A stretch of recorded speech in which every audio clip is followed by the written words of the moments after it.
Now, with that being said, it is time to show you the madness and make it make sense. You see this right here. Make it make sense. All right. So, Yay! there it is. The Dallas Cowboys have signed / re-signed Dak Prescott. 4 years, $60 million, 126 of it guaranteed. I need my panel to make this make sense. I'm going to start with Cowboys fans first. Cowboys fanatics, people who love the Dallas Cowboys, that would be King Chaz, our OZ, and Marcus Betts. Please make this make sense for everybody who's wondering, how do you make this make sense? It makes common sense. If you look at this off season that we just getting started. So I'm predicting it's going to probably be about 10 quarterback changes. We've already had the unheard of Stafford Goff trade, 2 number 1 picks being traded for each other with multiple first round picks, and this craziness, this Darnold talk, Russell Wilson, Wentz just got traded for multiple picks. That shows you how teams think of when it comes to a quarterback, and how many teams don't have a set, structured, franchise quarterback. With Dak, this puts us, we gonna be on the outside looking in with popcorn, watching everything unfold, watching, Tia to, Miami, trying to get Watson, getting rid of Tua. Again, back to, Russell Wilson. Is that going to turn into a dilemma? And we're going to be able to focus on everything else we need to do. The O-line, the cornerback, free agency. We're at ease, monkey off the back. We got our quarterback. I'm predicting he's going to be a top 5 quarterback for the next 10 years with the number 1 trio of receivers in the league. Like T.O. said before, get your popcorn ready. This guy. Marcus like this. This really, it makes perfect sense. Here's the bottom line. If you don't have a competent starting quarterback, you're not going anywhere. Now, you look at the teams who've struggled over the past 20 years and haven't really done anything. What is the one common denominator? The people who are constantly picking in the top 5 with lottery picks every season until recently, Cleveland Browns. If you don't have a quarterback, you're not going anywhere. New York Jets, every season picking high. Miami Dolphins, every season picking high. The one common denominator with all of those teams is they don't have a quarterback. Now, maybe the Browns have found the starting quarterback. Having 6 starting quarterbacks in 20 years, 6 first-round picks that you spent, Tim Couch, Brandon Weeden, Johnny Manziel. If you don't get the quarterback position settled, the Jets will probably be picking the quarterback again this season, right? And they got Sam Darnold just in 2018, and they're picking another quarterback this season. So if you don't settle that position, you're gonna constantly be looking. We seem to have found a starting quarterback. Took over in 2016 for Tony Romo. Fell into our laps, 4th round pick. He was a 4th string quarterback. He wasn't even the backup. Kellen Moore was the backup. And now this guy is the 2nd highest paid quarterback. So generally you want to groom a quarterback, but whatever way that you get your quarterback, you better go get him. Now, we just saw recently the Buffalo Bills. They had a long drought there. Hadn't had a quarterback since Jim Kelly. You look at some of the quarterbacks that are coming up to get paid, the Josh Allens, the Baker Mayfields, the Lamar Jacksons. They're next in line to get paid. So you better get that quarterback position solved, and it seems like they have. So we'll see. He's a $25 million salary cap hit for this season. $25 million. If we had franchise tag him, he's going to be $37 million. We had $22 million to come over from last season. So we'll be able to address the defense, go after some free agents, and solidify a historically bad defense, the 28th ranked defense out of 32. And we'll let the chips fall where they may. Double A, what's up, man? I need to hear from you. Man, I pretty much agree with the Cowboy fans here. I'm all for players getting paid, and Dak has proven that beyond obviously his loyalty, that he deserves to be paid. I mean, before he went down, if we're just talking about this season, before he went down with that injury, I mean, there was multiple consistent games. He was throwing very, very good numbers, very, very good numbers, at least 300 to 400 yards per game, each and every single game before he went down. So the fact that like he has shown that if given a situation which Dallas has continued to improve their offensive situation each and every single year. I mean, defense is a completely different story, but anyway, offensive wise, they have shown that they're willing to invest around Dak, and this right here solidifies that this is the cornerstone of the franchise. This man deserved it. He earned it, and I'm ready to look forward to seeing what he does. I'm actually outside of the Cowboys, I'm actually a huge Dak Prescott fan. I've always enjoyed watching him play. I think he's a tremendous quarterback. So I'm looking forward to seeing what the Cowboys can do and hopefully rise up from that terrible season that they had last year in the NFC East. And I mean, that whole division right there just was terrible. But I'm looking forward to seeing what the Cowboys bring next year overall. I like the coin. Okay, so let's go to Eric Man's up. What's good, everybody? What's your thoughts? Just looking at overall on some of this stuff with Dak, it's just I look at what he did last year before he went down. You know, those first 4 games, he had thrown 1,690 yards, finished with 1,856, and then you look at what happened just overall in his career. And correct me if I'm wrong, he came in 2016, which is the last time Dallas had a sufficient record, going 13-3. Okay. So if I look at like statistically how Dallas has fared with quarterbacks, and I look at we won a playoff game. What are you talking about? I wasn't finished. I look at statistically how Dallas has been throughout the years, and if you look at the years that they made the playoffs, all those years are double-digit wins. The rest, after they have double-digit wins, it's like they fall off. Dak Prescott getting this money is a sign that they have a lot of belief in Dak Prescott. The only reason I'm not so convinced with all this money is because this is basically a move just like what Kansas City did with Patrick Mahomes with that 10-year, $550 million deal. Patrick Mahomes down the stretch will be more reliable than Dak Prescott. I get that they're playing 2 different divisions. You got to deal with what you got, but at the same time, I don't see Dak Prescott as that guy who late, in games is going to be as trustworthy and as game clinching as Mahomes can be, or I'll even go farther than that. Dak Prescott has Ezekiel Elliott. Am I right? All right. Who is Patrick Mahomes' go-to running back right now? Oh, yeah, it was alert.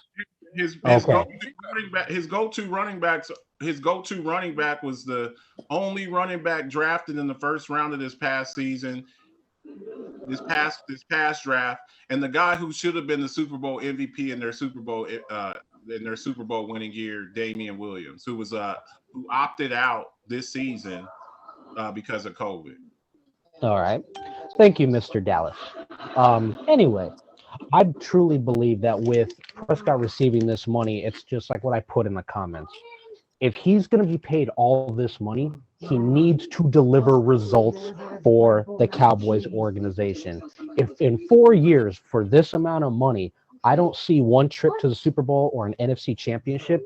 Do you guys really think he's worth all that money, even after 4 years with no trips? Is it still wise that he got paid all this money to have no results with no rings? I'm just going to be honest. Let me I ask you mean, a he question. can't control the defense, so I mean, Well, let me ask you. shouldn't I he got a get good paid? question for you. Go ahead, fire away. Deshaun Watson, is he worth $40 million? Deshaun Watson? No. Yeah. Oh, he's not. Deshaun Okay. Wa- I thought you were Deshaun going to say he was. Deshaun Watson's not $40 Because million. they won 4 games. The point I'm getting at is like Adam's saying. They won Yeah, 4. no. Deshaun Watson balled out, but he don't play defense. No, I get that, but I mean, from an offensive standpoint, if he Oh. can't help lead that offense to being consistent from week 1 all the way to week 16 or 17, Oh, yeah. Agreed. Whoa, That- Hang on. He was, until he got hurt, he was the leading passer in the league. Okay, Yeah, I mentioned that. He had Can we 1,609 rebut yards. things after? Hold on, can we rebut things after everybody has went? Then we can rebut. I want to rebut after everybody has went. Okay, so Eric, we heard what you had to say. Is there anything else you want to say before we get the wave? Before we get the wave and before we get the dome?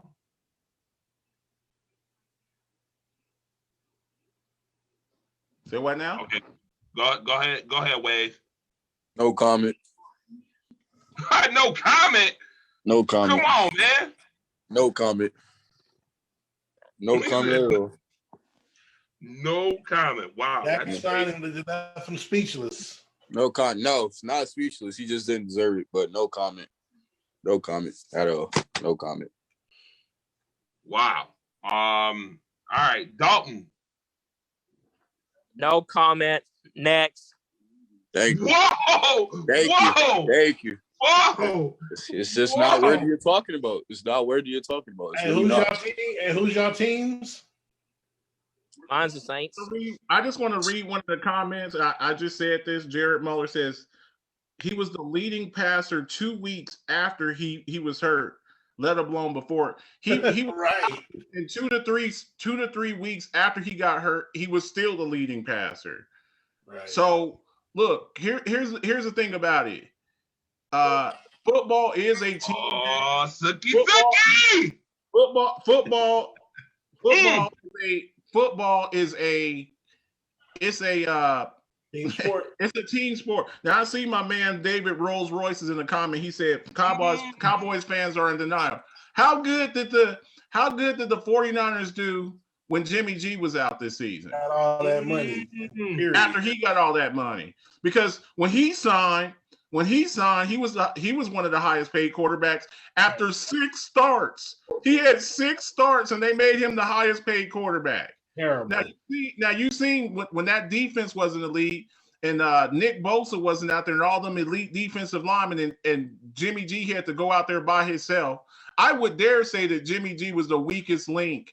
That's because that's the thing that I hear from a lot of people. Well, he took them to the Super Bowl. No, Jimmy G did not take them to the Super Bowl. That elite defense took them to the Super Bowl. If you're saying that Jimmy G took them to the Super Bowl, then I would say that Trent Dilfer took the 2000 Ravens to the Super Bowl, and Brad Johnson took the Tampa Bay Buccaneers in 2002 to the Super Bowl. No, he had Warren Sapp on defense. That we all know that we would say Jim McMahon took the 85 Bears to the Super Bowl. Or Peyton Manning took the Broncos to the Super Bowl when they had the number 1 defense also. Right. So I'm just saying it's been proven that you can win. I saw Rex Grossman go to the Super Bowl. Rex Grossman with the Chicago Bears. Does everybody remember him? Yes. Rex Grossman, you remember him? Does everybody remember what Peyton Manning looked like his last season with the Broncos? Not very good. Yeah, what he should have looked like at almost 40. Go ahead. Yeah, but Tom Brady's 43. I don't want to hear that. Tom Brady didn't have an injury Peyton Manning had, but go ahead and continue. Okay, I'm just saying he's 43 years old and he looked pretty damn good to me. But we're talking about the GOAT quarterback too, so let's not use age because we see how did Drew Brees look? How did Drew Brees look at 40 years old? Stop it. Oh, go ahead, because I got a lot of rebuttals. I'm just saying. Okay, so we good. Then everybody gonna okay now see double A. We've been talking, bro. You know what's about to go down right now. King know what's about to go down too. Marcus know what's about to go down. I'm about to fire start. Excuse me.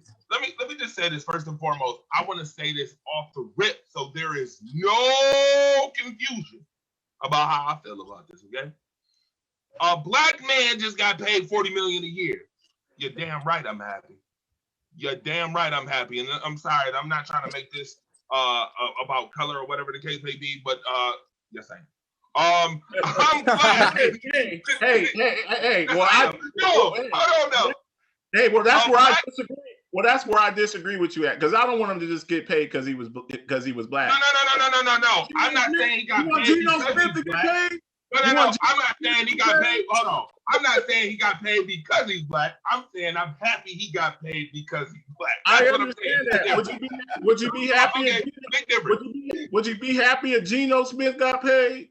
You know what? You know Geno Smith don't even deserve a garbage dump. Let's be clear. You know what? They can name a wasteland after him. Who was that black quarterback from Florida State that went to the Bills? Manuel. EJ Manuel. We'll get on him. He would have got paid. Hey, let's call. If you sorry, you sorry. I like for good players to get paid. He's sorry. So you trying to tell me you happy? So Josh Freeman got paid. You happy? He's sorry. I'm sorry. But listen, you want Tyrod Taylor to get paid? I get you. Tyrod Taylor, you know what? That's a different case. Hey, he deserved to get paid, man. The way they screwed him over, bro. He deserved to get a little money. You know how much money Cam Newton made last year? We know that minimum. We know. Hey, listen. This is what I'm just gonna say. I'm gonna say I'm happy that he got paid. He is a really good quarterback. He is a top 10 quarterback. Let's be clear. Let's not front. But here comes where the fire starts.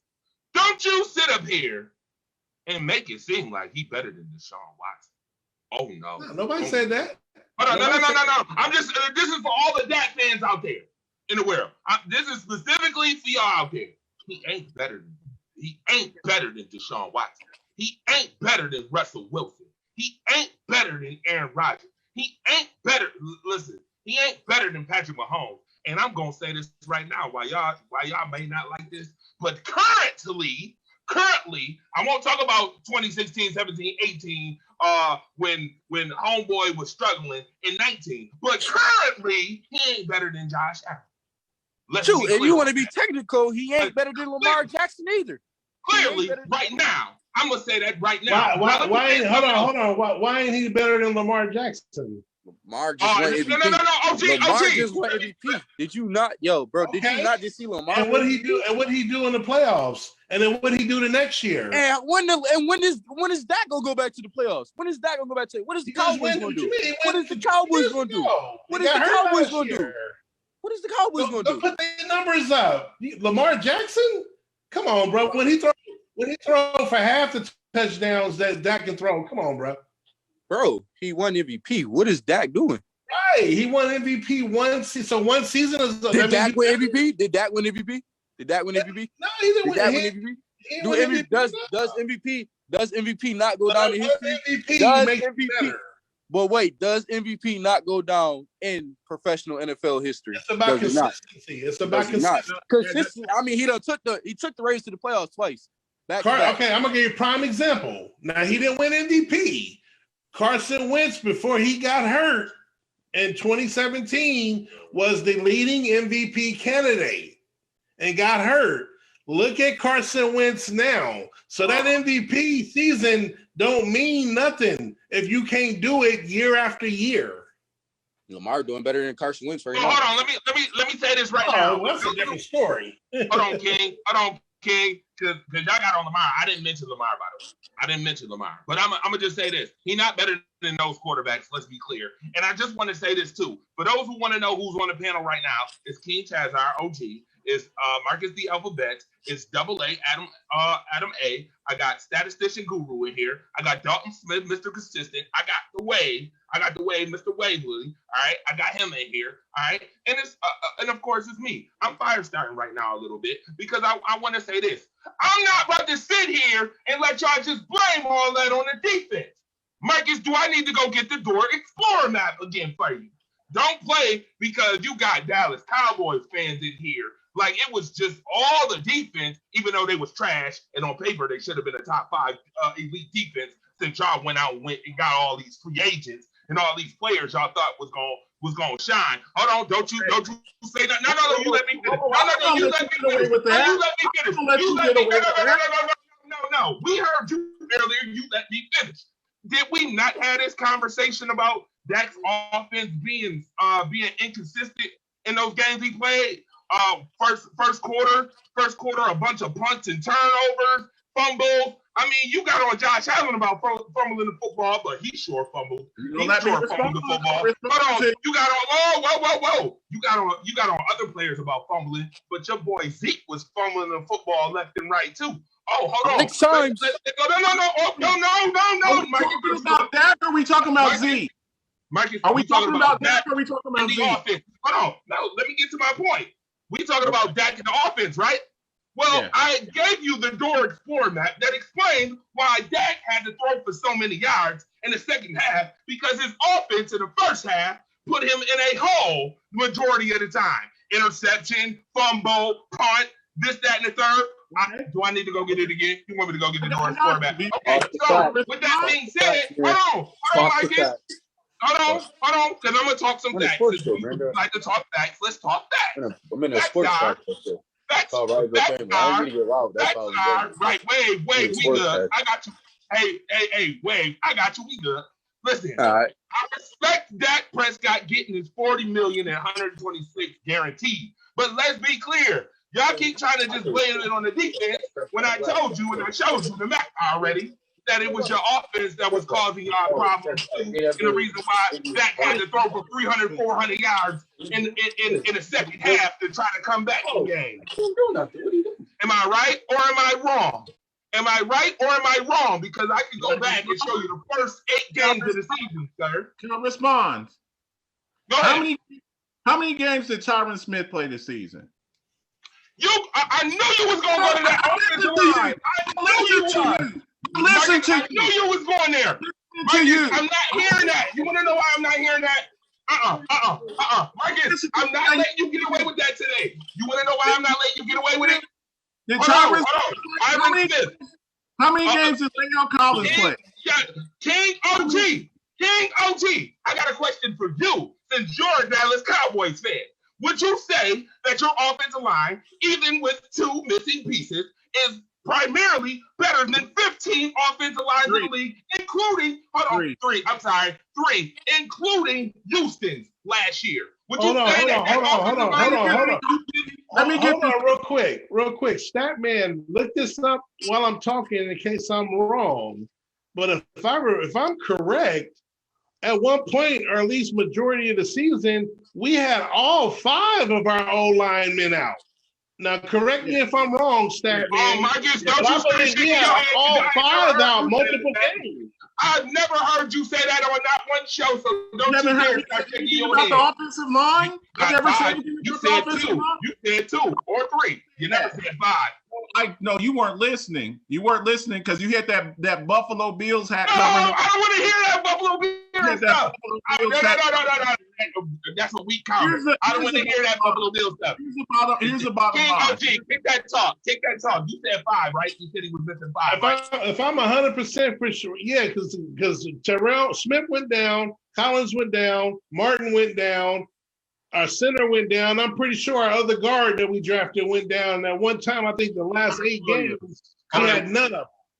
So here's what I want to say. It got so bad. It got so bad. They had to move Zach Martin an all-pro right guard. And then he got hurt the next game. Because Terrence Steele, who was covering down for Lael Collins, an all-pro right tackle, they had to move Zach Martin out to right tackle. So a lot of that was Dak Prescott under duress. Now, we see what quarterbacks look like when they're under duress. How did Patrick Mahomes look in the Super Bowl? Did everybody watch the Super Bowl? No.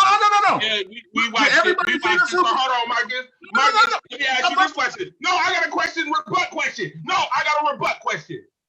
How did Deshaun Watson look on offense under duress all season? He won the passing title. He won the passing title. The leading passer in the league, sir. Okay. He was just the leading passer in the league. Again. Who was no running back? With no running back. Go ahead. Who was the leading passer 2 weeks after they snapped their ankle like a pretzel? Oh my goodness, Marcus! He should. And how many games did Deshaun Watson win? 4. He won 4 games because we obviously know his defense is straight trash. So y'all can use that argument for Watson. Hold on. So you can use that for Watson, but you can't use that argument for Dak. No, there's a difference though. Whose defense was worse? Houston or whose defense was worse? Houston or Dallas? Actually, there was 27th and 28th last year. They still got them by one. They was in the same boat. And you know what's funny? Deshaun was just in the same boat without Zeke, without Amari, without Michael Gallup, don't discredit his receivers. Don't discredit his receivers.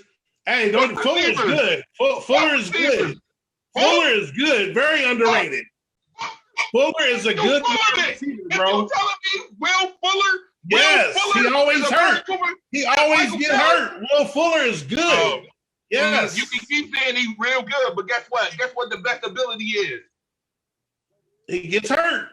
Availability. So don't give me that wide receiver stuff. This year don't give me wide receiver stuff when he didn't even play. Yet Deshaun still was number 1 in passing. Brandon Cooks ain't good. Brandon Cooks.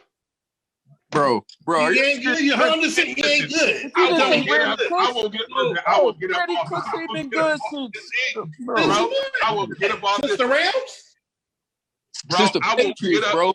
Since the Patriots. The bottom line is if you don't have an offensive line. Hang on, let me finish because we're I don't care. No, we having fun. I say this all the time. I don't give a damn what quarterback you are. If you do not have an offensive line, you're not going to make it. We saw. That's why Zeke had the bad. I got to get to these comments. I promise you. I'll let y'all continue the debate. Let me finish. We saw what Patrick Mahomes looked like in the Super Bowl when he ran for 297 yards, just trying to scramble and get out of the way. We saw what Tom Brady looked like in 2007 against the Giants teams when he was running for his life against Michael Strahan and Osi Umenyiora and Justin Tuck and Matthias Kiwanuka. How did him and Randy Moss look in that Super Bowl? 18-0. And what happened to him? Tom Brady was running for his life. If you don't have rolled off real smooth. If you don't have an offensive line, and that's why Deshaun Watson is saying, "Get me the hell out of Houston." I will never pay another down for y'all again. Get me the hell out of Houston. Can you just admit that your running back last year did y'all filthy last year? He did. Okay. I just want to admit, I want you to, okay. So let me read these comments because the comments is going nuts. Obviously, David Roy said what he said. David said, wait till tomorrow, LOL. Bring it, he said. Go to the gallery. I don't see Dak. Ooh, I don't see Dak. Said Dak deserves his cheese, said Mookie. Listen, again, I ain't mad. I'm not mad at Dak. I don't get it. There's no sense. He's not trash. He's in the conversation. As Dre mentioned, who cares if he's better? It was just his time. Yeah, listen, the market says Dak should get what he got. And guess who's about to get paid? And guess who's about to get paid? How many games has Baker Mayfield won? He's next. Sir, listen. Not a lot. Okay, watch this. Watch Josh this, Allen and I'm gonna tell you this. the same Josh Allen who in his third season finally had a 300-yard game. The Okay, same I'm Josh glad that you like to use that analogy. I just do not like the inflation of players. Do not inflate Dak Prescott. He does not need to be inflated. Let's be clear. We know what he can do. We know what he needs to work on. We know that he got paid, right? But do not inflate Dak Prescott as if he's better than who I mentioned. Please do not do that. I've heard people already inflate this guy off this He's going to be a deal top 5 alone. quarterback the rest of his career. Ray, here's the thing, though. All of those quarterbacks that you mentioned, somebody turn your mic off, man. I got it. All of them quarterbacks that you mentioned, the ones who haven't been paid, like Josh Allen and Baker Mayfield and Lamar Jackson, guess what? They will probably move into that above Dak Prescott. Now, Aaron Rodgers and Russell Wilson and all them, they were the highest paid. And probably when they renegotiate their contracts, they will probably be up there with Patrick Mahomes. But these young cats, it's just their time. Baker Mayfield, Lamar Jackson, and Josh Allen are the next 3 quarterbacks that's going to be getting $40 million. And that's the Kyler Murray. That's the going price. That is the going price. You get It's always been like that. It's all in every position. Wide receiver. When the next guy's time to get paid, they look at the top 2 contracts, Julio Jones or Deshaun Watson or whatever, and that's the market. For 2 weeks. For 2 weeks, Byron Jones was the highest paid cornerback. Right? That's what I'm saying. But look. But y'all act like Andre said hella quarterbacks. He only named like 4 or 5 quarterbacks. That's what I'm saying. I'm okay with that. I do not want people to think that I'm not. I just said in the beginning, I'm glad he got his money. What I don't want people to do is inflate him more than he already is being inflated. Please let that man listen. I tell you right now, this is what's gonna happen. The way that they inflating Dak, when Dak actually get to that point where he's off the chain dope, people are like, well, he already was. No, he just already wasn't. Shut the hell up. He got paid $40 million because the market said so, and he gave y'all some results. Who was the offensive rookie of the year in 2020? It was Dak. So what? So again, I think that means he was pretty damn good his rookie season, right? No, wait a minute. You're not arguing with me because did you not just hear the word? Because you just said, well, he been dope. People say that he was the offensive rookie of the year. He was 13. Okay, Lamar Jackson was MVP. You still holding on to that, bro? Inflating him? Let's be clear. Stop, Didn't you just say that that's history? That's part of history, right? Didn't you just say that whenever Rookie of the year, bro? You part of that's like the most accomplished thing he has done in the NFL. Lamar won MVP in his second season. In his second season with a stack. Hang on. In his second season with a stacked team, and he was completely. Let me finish. With a 52% pass completion rate. With a 52% pass completion rate. The guy couldn't hit the ocean 3 times with a beach ball. Okay? He couldn't hit the ocean 3 times with a beach ball. He had one of the worst. He had one of them until his MVP season. He had one of the absolute worst, the worst pass completion rates in the NFL. At quarterback. That's why people were calling him. I don't agree with it. That's where people were calling him a running back playing quarterback because the man couldn't throw. Now he had an incredible season. How did he do this season? How did Lamar Jackson do this season? Playoffs again. And got his brains beat in by the Buffalo Bills. Where was the Cowboys? We're talking about Lamar Jackson. Lamar Jackson. So where was Dak Prescott at? he was on injured reserve with a snapped ankle. Right. Okay. Where was Lamar at in the playoffs? But your man who won the MVP the season. Dak will win a Super Bowl before Lamar Jackson will. I tell you that much. What a joke! What a joke! That's a great joke. See. That's a great Don't joke. see. That's a great joke. That's a very great joke. All I right, love it. so Can you explain? Wait, hold on, Marcus. Can you explain to me how was the Ravens a stacked team? Can you please explain that? How was the Defense, they were. Who was the leading rushing team in the league? So you're talking about defense. You're talking about defense. I'm talking about offense. I'm talking about a team all over. They weren't stacked on offense. On defense, hang on. Let me ask you this. Mm-hmm.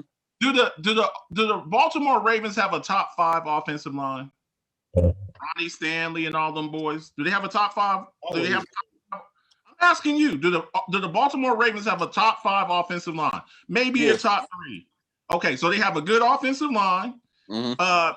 The leading rushing team in the league, averaging about 300 yards a game rushing. And their defense is middle of the road, 12, 13, something like that. I would say that's pretty bad. Now, what about the offense? Now, I will say this. I will give credit where credit's due. Your wide receiving core is horrid. And I would like to see Lamar Jackson get some pass catchers because really he's throwing the ball to Mark Andrews and Hollywood Brown. He don't have no receiver. So I would like to see him have some success with a true number 1 receiver, and we'll see. But right now, he's got a pretty damn good team minus the wide receivers. Everything else is stacked on that team minus the wide receiver. Do you consider Mark Andrews a top 5 tight end? Of course. Okay. So you got so you just agreed with me. They have a top 3 to 5 offensive line, a top three. Do you consider Marquise Brown and Willie Snead top 10 receivers? Do you consider him top? I just agree with you, fam. I just said that their wide receiver core ain't no good receiver gonna want to go there because it ain't gonna get the ball. And Marcus, can I answer your question? What was Baltimore's defense rank? It was top 10, I think, or third. Baltimore defense was top 10. Baltimore. So they had a top 10. Is that my man? Is that my man? The ignorant in the thinker? house. Marcus. Dennis. Hold on, Marcus. Hold on. In honor of Dak Prescott signing his new contract, let me put this hat on. I'm Dak Prescott. You know what I mean? I just had one answer for your question. Let me put Nice this shirt, by hat the way. on. Nice shirt, by the way. Let me put this hat on right here. Nice shirt, by the way.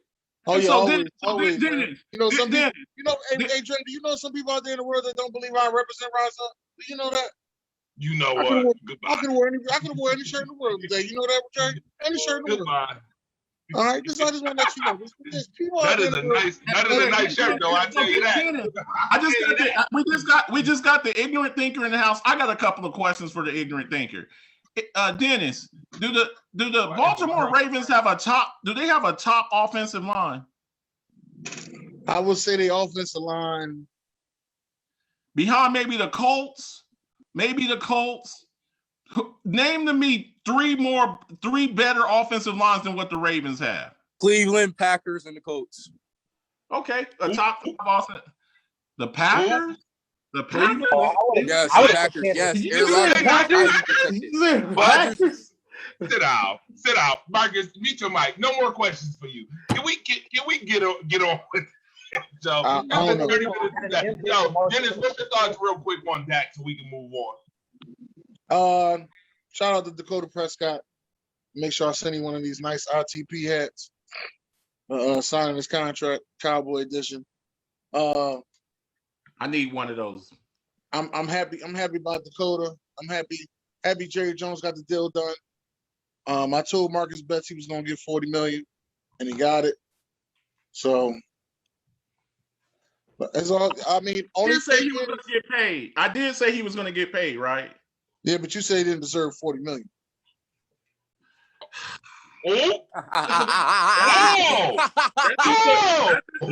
Hey, that's just Whoa! Well, What I said around 38, 39. That's what I said. I said 38, 39. I told you he was gonna get $40 million because y'all waited too late to pay him. I always say if you pay it, like this is what I always say. Like right now, I believe Arizona should pay Kyler Murray because if they wait till his time, he's gonna be worth $50 million. He's only. This is only his second season. No, the next three up. The next three up. Josh Allen. I'm getting Josh Allen signed now, just because he was a MVP. He was an MVP finalist. If you wait and he has another season like he had this season, he's just Buffalo, y'all. Marcus' favorite card, by the way. I just want to put this out there. Buffalo and Cleveland they're gonna pay Josh Allen and Baker Mayfield. The one that I'm nervous about is Lamar Jackson. I thought you were gonna say right now. All right. With that being said, we good. We got everybody good on the Dak Prescott situation. No. I have one quick thing before you move on. It's really quick, I promise. It better be. Yeah. Maybe like 3 seconds, I bet. Marcus asked where Baltimore ranked offensively on the rush, and we were saying they were the number one team rushing at 191.9 yards per game. But were you also aware that they were also second in the NFL in fumbles lost on the rush? Yes, because they run the ball all the damn time. So yes, I would expect that. That's just like a team that throws the ball all the time. More interceptions. Pull up Baltimore Ravens offensive line and tell me where it's ranked, sir, if you could, while we move on. We appreciate that. And their defense. Speaking of the All right, now moving on, y'all. Moving on. The madness has gotten real. Like and share, by the way. Please like and share. Hold on. All right. We got more. Oh my goodness. Speaking of franchises, Lord Jesus, I told you Monday Night Madness is gonna get real disrespectful. It's gonna get real disrespectful. Cap or no cap to these teams that's up. Cap. Super no cap. Super cap. And I want you to tell me who y'all removing. Matter of fact, I just want y'all to have a nice conversation. Make sure y'all switch the Giants and the Dolphins around. I was going to say, I agree with the bad list. The bad Switch list. the Giants and Dolphins around. The GOAT list is fine, but take the Giants off. Switch the Giants with the Dolphins. Nah, Dolphins, nah. Gotta put the Dolphins Can up I there. ask y'all a question? Why y'all taking the Giants off the GOAT list? They don't belong with those other 5 teams, bro. Bro, they beat Tom Brady's Patriots twice. Like, how do they not belong on there? 4 Super Bowls. That's twice. I don't think bro. that's belong on there. Besides that, they trash, though. No, but I mean, I think this is going by the number of Super Bowls. It can't be going by anything else. Nah, If it's going by Super that's what Bowls, it's going. Denver only got 2 Super Bowls, though. Chicago should be above the Giants too. Well, that's why they in the great category. Denver only Baltimore got only got 2 Super Bowls. Denver has 3 Super Bowls. Baltimore only got 2. Got 3. Hold on, Denver got 3. Yes, Peyton Manning got John Elway. Oh, you're right. They got Andre, I got the stats if you want. How many Super Bowls the Colts got? Isn't it just with Peyton Manning? I might be young. They got 2. Yeah, 2. But give me them stats, Eric Man's up. Hey, how many the Redskins got? 3. I will put the Redskins over the Giants. Washington football team. How do you put the Washington football team? Well, we're talking about history, so they were Redskins more longer than they were in the football team. Oh, and yeah, true. Which number do you want? All right, give me the offensive line stat for Baltimore real quick.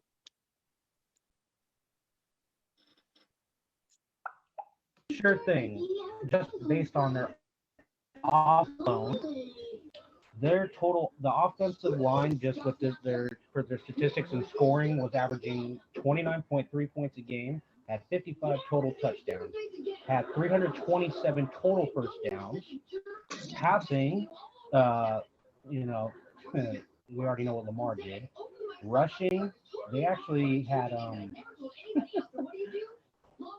they gave up less yards rushing than they actually were doing against most teams. But what's funny is when you look at their total offensive plays, they gave up more offensive plays than they actually had total yards on offense. Okay. All right. As far as the rest of it, it's pretty stationary. All right. So the bad list is perfect. Double A. Give me your thoughts on this list. Is it cap or no cap? Cap or no cap? I think it's no cap for the most part. I mean, it's pretty accurate. I mean, if you're just looking at historically speaking, and then also when these teams achieved their huge accomplishments when they did, I feel like it's very accurate. I mean, I don't really see any flaws. I mean, I think I put the Jets on the bad list, bro. Oh, they snuck up on average. I did not see that. Right. My bad. Yeah, you're right. They snuck up. Here's my question. Excuse me. How did the Dolphins get great, but the Bills is average? I think it's because the history of them being undefeated. I think it's off that history of them being undefeated. That one season. I'm just saying. I think that's what it is. Yeah, but y'all lost 4 straight Super Bowls. I mean, the Bills did lose 4 straight Super Bowls. Place. Oh, ain't nobody gonna remember no. Oh, so we gonna remember that undefeated season? Did the Dolphins win the Super Bowl? Yeah. The Bills win one. As a matter of fact, the Buffalo Bills are the only team in the AFC East that hasn't won the Super Bowl. Right, make this make sense, said Joshua Bailey. Right, make this make sense. Make this so the Seattle Seahawks is an average team, huh? Nah, I think they should move up. I think they should move up to great. One Super Bowl doesn't mean they move up. Nah, but that's what I'm saying. You can't just go clear cut, just strictly the Super Bowl. Like it can't just be that. It's got to be consistency. Seattle should be on the great list. Okay, yeah, I agree with that too. Seattle should be on the great list. I agree with that. Good call, OG. Good call. Miami Dolphins. Why should Seattle be on the great list? That's what I'm curious. Why is Denver up on the great list when they have Well, tied with I like John Elway, and what he did. That's why Denver's up there. Denver, since the 70s, pretty much have always been in it until of recent. The last, maybe 5, since Peyton Manning. Can somebody tell me why Seattle should be on the great list? We just told you. Consistency.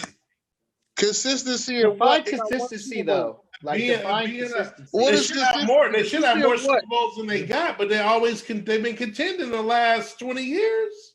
That's some more consistency. They've been contending for what the last 20 years?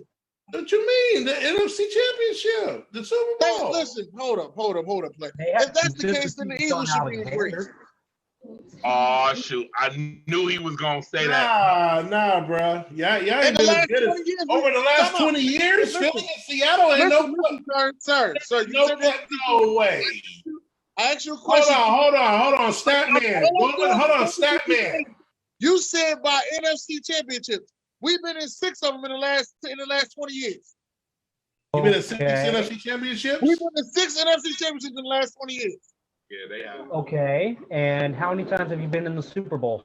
We've been there once. We beat the team that you only scored 3 points on. Next question. Y'all went there. Nah, so you shorted yourself. Y'all went twice. Y'all lost to New England, remember? T.O. Right. Broken leg. Dominic McNabb, dehydrating. I remember 13-3. Everyone reminds me. I don't know. I mean, I guess you got an argument. I don't know. Seattle. I don't think Seattle should be moved up. I don't think we should be moved up. The only team I think should move down though is Tampa Bay. What about the Jets? I think Tampa Bay should be moved up. They're not a bad organization. The Jets need to go down. Why does Tampa Bay need to be moved up? Because they're in bad. They're in the bad category and they got 2 Super Bowls. Yeah, but besides that, what have they done? Are they ever in the running? So wait a minute. So we should say besides that the Cowboys shouldn't be in there with their No, I'm talking about when have they ever been in contention like on a regular basis? When have y'all been in contention on a regular basis? What do you mean? Tony Romo era? Oh, damn. What you mean, Tony Romo? What you mean? Tony Romo did what? Tony Romo got one playoff win. No, he Tony does Romo not. did You what? see, you're wrong. He's got 2 playoff wins. Okay, he got my fault. He beat Detroit. My fault. He got 2 playoff wins. And then we went when we lost to the Giants when we were 13-3. We lost a couple of wild card games, but he's been there though. Oh, you talking about when y'all was 13-3? Y'all had that. Right. I'm just saying, but that's still a contention. Y'all wasn't coach well. Dallas hasn't been in the NFC Championship in 26 years. Y'all didn't have a good. Hold on, one at a time, y'all. One at a time. So we can hear y'all. All right. Well, if I'm going back to a regular argument, Super Bowls, what? Okay, like I said, Tampa Bay should be there. Like I said. No, it's fairly. Actually, I would say it's about 85-90% accurate. There's a couple things you could do, but it's not far off. All right. So, the Rams is on average. The Saints is on average. What?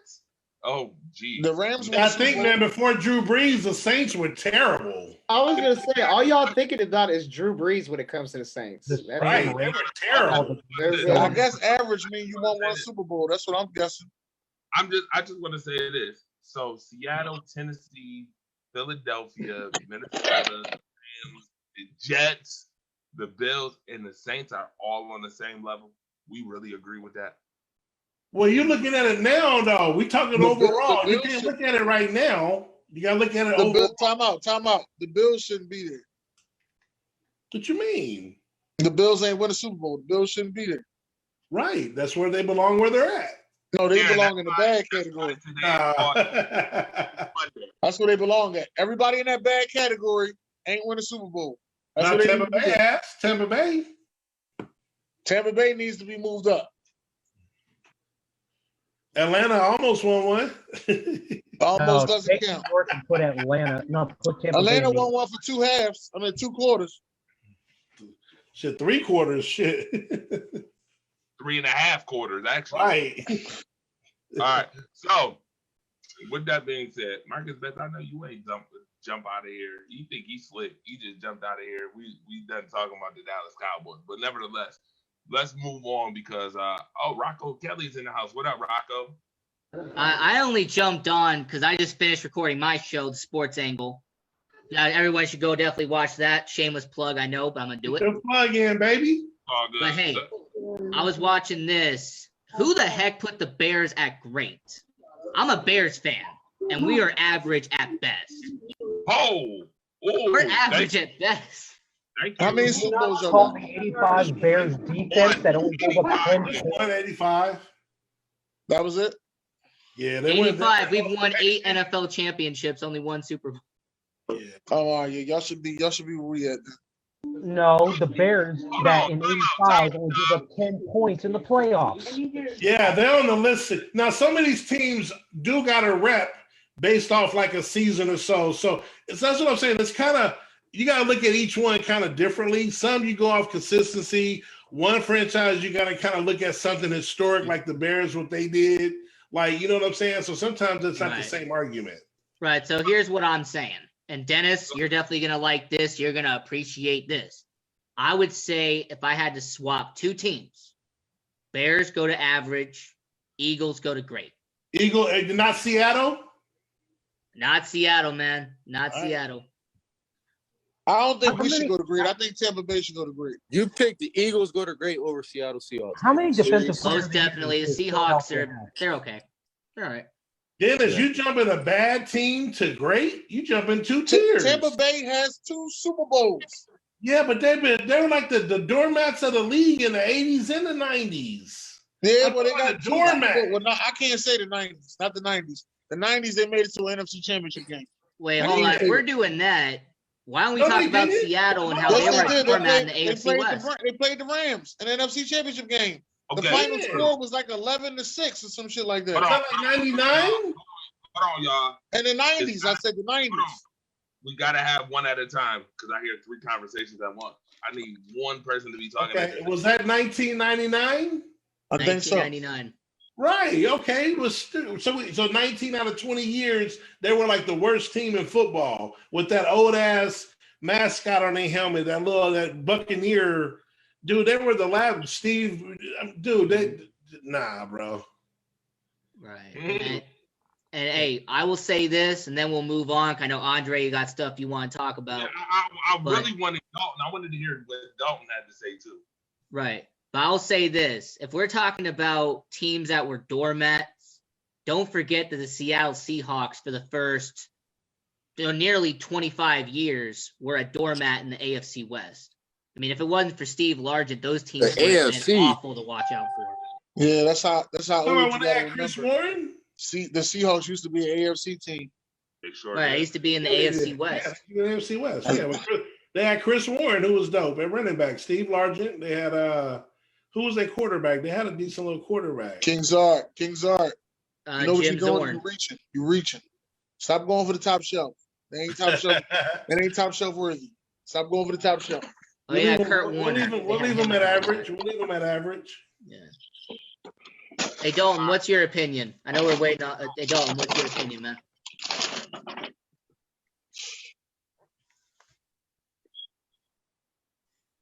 All right.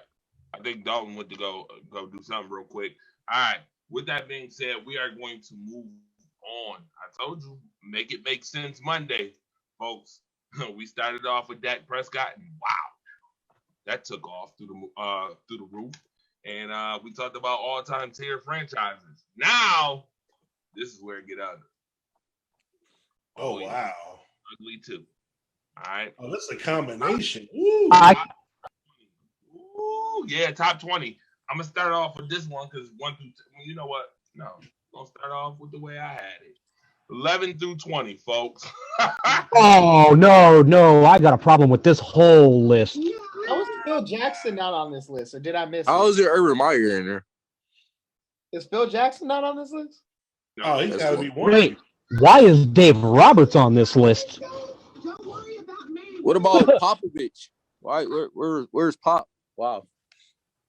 Right, can you go back to the first list? Why is Nick Nurse on this list? You know why you're on the list. Dre, can you go back to the top 10, please? Yeah, go back to the top 10 real quick before. I need to see that for a second. Yeah, let's start at the top. Let's start at the top and work our way down. Top, y'all trying to be, man, look at this list. Top Urban Meyer? Hold on, bro. I'm gonna say Oh, no. I gotta get this out. I gotta get this out, bro. Tell me there's a typo. Tell me that coach. Tell me that Nick Saban should say Phil Jackson, right? Ooh. Why is Phil this Jackson? Is modern, right? Hold on. Is this the modern coaches, or is this what we're talking about? I don't see Phil Jackson on the list, period. I think this is current coaches. I think this is going on current coaches. Where's Urban Meyer? He done broke the glass. That was nice, though. Yeah, this is active coaches, y'all. That's active coaches. Okay, that's different. Okay. The lack of Joel Quenneville makes me so sad. Get my blood pressure up. Because I was thinking about the coach from Tennessee. What's the lady coach name from Tennessee? Pat Summit. Pat Summit. She passed That's what away. I was thinking about. Yeah, she passed away a couple of years ago. God bless her. One of the greatest women's coaches ever. Right. Hey, I'm gonna say this as a hockey fan. The fact that Joel Quenneville, who won a trio of Stanley Cups, isn't on this list, that's disrespectful. Disrespectful. So you see it. I want to know cap or no cap. 1 through 10, 11 through 20. Is there somebody that's on this list that shouldn't be on the list? And is there somebody on this 11 through 20 list that should be in the top 10? Take Dave Roberts off this list. There's cap. Popovich should be head of Spoelstra. Take Nick Nurse off Thank this you, list. Popovich. Thank you. Talk about Popovich. Thank you. Popovich needs to move up. Popovich So is all Steve, of at least ahead. Steve Kerr needs to be in the top 10 too. Roy Williams needs to move down. I'm saying this. Steve Kerr deserves to be in the top 10 for a reason. Hey, just a question. I just want to ask y'all a quick question real quick. Jackson would have won those rings. Who's the better coach? Coach K or Roy Williams? Coach K. Coach K. Was that a rhetorical question? No, that was a real question. Coach K by Usain Bolt in a lightning flash of speed. They're not even in the same atmosphere, bro. Nope, that's not even debatable. I wouldn't say. Okay, so as a basketball coach, I wouldn't say that either. That's why I was asking. But I would say Coach K is over Roy Williams, though. I'll say that. By a solid amount. Coach K versus Roy Williams is not debatable whatsoever. It is not debatable. Watch this. Here's the coach that I bring to mind. Is since we gonna say Roy Williams is not in the same atmosphere as Coach K. You ready for this? Yeah. So are we saying that Jim Boeheim is not in the same atmosphere as Roy Williams? Oh, he is. Jim Boeheim that's different. Roy Williams. No, it's not different. You want to know why it's not different to me? How is it not different? You want to know how it's not different? Because Boeheim has been consistent with a team who was nowhere near the caliber as Duke, and not only for the national championship, but they also always in the tournament.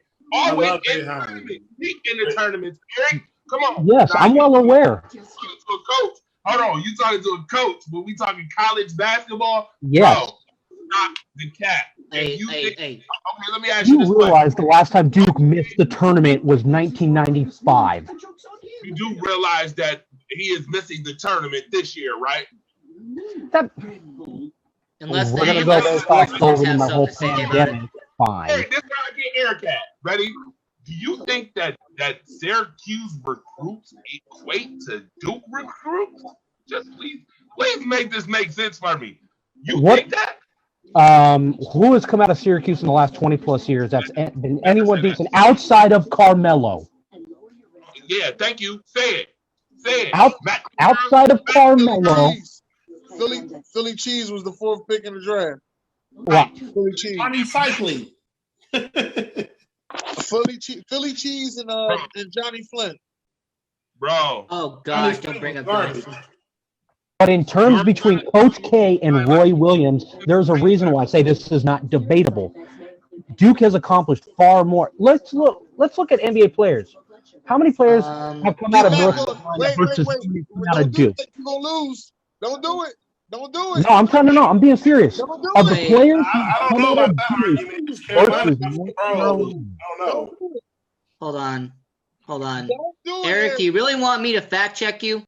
Eric, I'm trying to tell him. I'm trying to keep him from just keep your argument. Just keep your argument where it's at. Don't go on players. Don't go on players. Because Roy Williams, in my opinion, I mean, each year it goes back and forth. I would say overall, they both are in the top 2 to 3, colleges that get the top players. And to me, I think Roy Williams should have done way more and should have more championships than what he's got. I think he's under. Just remember that one of the biggest busts came from Duke. And who is that? I would have to say probably 2 of the biggest busts. Christian Laettner? Couple. Wait, Christian Laettner was a bust? Oh, yes, in the NBA. Yes. I thought he was average, but how is he a bust? How is he a bust if he makes Team USA? He made Team USA. Come on, man. Really? How is he a bust if he makes the national team? That was bullshit. Come on, man. You know what it was? I don't even know why he just said that. See, maybe I don't. Hey, hold on. That right there. See, that's a classic case of you're not old enough to know what's going on. Hold on. That's a I said he was average, which he was. He was average. Hold on. Plus, if you want to even argue in that favor, he was great in college, so he made the dream team. If you want to go there, which is saying why he made it, but he was a great college player. That's why we saying he was a bust in the pros. Okay. The dream team ain't got nothing to do with the pros. Great bust. Wait a minute. Why is Popovich under Eric Spoelstra? That makes no right? Sense. Exactly. That makes no sense whatsoever. I've been saying that, Donovan. Hold on, time out. Donovan, what's good, bro? What's going on, man? Yo, if we being technical, if we being real with this, why is Popovich under 3, 4, and 5. No, That why is is true. Popovich under 2, 3, 4, and 5? No. I think right now, I think you got to put Saban at 1. No. What? No. You have to put Saban at 1. Why? Because of what he did with Alabama? With the top class. Just what he did with most Alabama by alone far? puts him over Bill Belichick, I think. Nah, not Belichick or Popovich. I put him at 3 at the highest. Wait a minute. You got to think about it. He plays. He's an SEC coach. Right. Bill He has Belichick the has had the talent. luxury of coaching in a horrible AFC East for years. Think about it.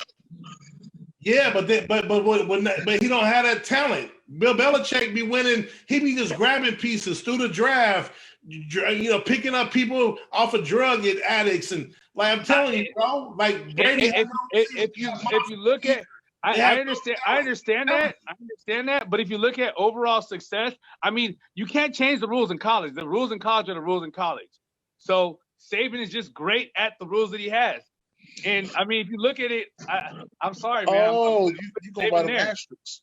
Man, Alabama been getting smashed lately, bro, with the best teams, man. I don't know about all that, bro. Which team? Alabama. They've been getting handled lately. I don't believe It's so. a big game, championship. I don't watch college football, so I'm not gonna answer that. Nah, I would put them 3. I mean, I give you 3. I can't go no What the higher. hell, Marco? How you don't watch college football? I'm a University of Utah fan. Unless it's like Oregon and Utah, I just don't really watch. It's just, Or UCLA, right, Rocco? yeah, UCLA. Yeah. Number 1 and 2 is undebatable. It's Belichick Greg, and you Popovich. gotta unmute yourself. I'm muted. I didn't hear shit you said. That's what I was saying. Oh yeah, I know. That's why I was trying to get it back down to 1 Oh. I muted. No, I want to say, see, this is why it's Make Sense Monday. Shout out to everybody that's tuned in. Tuned in, and make sure you watch Sports Angle 2, by the way. 2 coming up is a great show, definitely. And I got him in here from Las Vegas. But yeah, man, I'm telling you, Pop need to be up there like at number 2, 3. Thank you. Belichick got 6 rings. What Saban got? How many college championships? 7. Around there. Yeah. 7. Do you want the answer to that question? As I'm looking at the thing right now. Donovan, where you at? You just made this argument. What? What? How many championships do Nick Saban got? LA. I think he's got like 6 or 7. I can't count. It's been so many. You know what I mean? He's got 5. He's got 5. Looking at it right now. LSU. BCS National Championship 2011, 2012, 2015, not again until 2017, and then again in 2020. He's forgetting 2009 and 2003. There's 7. He's won it 7 times. So With the BCS National Championship games? He's won the national title 7 times. He won with LSU. He still ain't no top 2. He ain't better than Pop and Belichick. I'm sorry. So wait a minute. So Pop got 5. Pop has 5 championships. Belichick has 6. Saban has 7. How many does Coach K have? Oh, I do. 5. Coach K. Well, you know what? 5. Coach K is the most. Coach K is overrated. Nick No. Saban might be number 1. Coach K has 5, just like Roy Williams. Nick Saban can honestly say that he didn't win his with 1 superstar. He can honestly sit there and say that. Wait, hold on, Eric. You just got caught. Roy Williams only had a trio. He hasn't had 5. He's had a trio. And if Coach K should be where Roy Williams is, then he needs to move down on this list because he's overrated. As many times as they've had those great teams, and how many championships they had, not very many. On this top 10 list, the most overrated coach on this top 10 list is Eric Spoelstra. No, it's Brad Stevens. Well, no, it's Don Calipari. Only 1 championship. He's 10 though, so that's why I left him alone because he's 10 though. But I'm saying 5? No way. He ain't won nothing. That's what I'm saying. And then he did. Well, he won with the super team. But that wasn't Brad Stevens. He didn't win with the super team. That was Doc Rivers. Brad Stevens ain't win nothing. No, he ain't won nothing. No, he ain't. Hey, all I'm gonna say is this: Roy Williams and John Calipari, I take them off the top 10. To me, they're not top 10. I agree with that. Now that we get to the 11 through 20, there's nobody on this 11 through 20 list that deserve to be on the top 10 list. Tom Izzo, yeah. Yeah, you got to put Tom Izzo there. Tom Izzo, baby. So wait a minute. Okay, so I know it's Women's Month. I know it's Gino Arima. Mike Tomlin, I would take right, Ariel, yes. What? I would take Calipari off and put Mike Tomlin in there. Yeah, I can see that. Man, Ariema, yo, the only reason why Ariema is 15 is because he coached women's basketball. Right, exactly. That is whack as hell and very, you know what? That prejudicial pick right there, very prejudicial of you, whoever made this list, man. Yep. I'm gonna take off Calipari and Brad Stevens and put in Izzo and Gino in the top 10. Right, and Curry need to be up.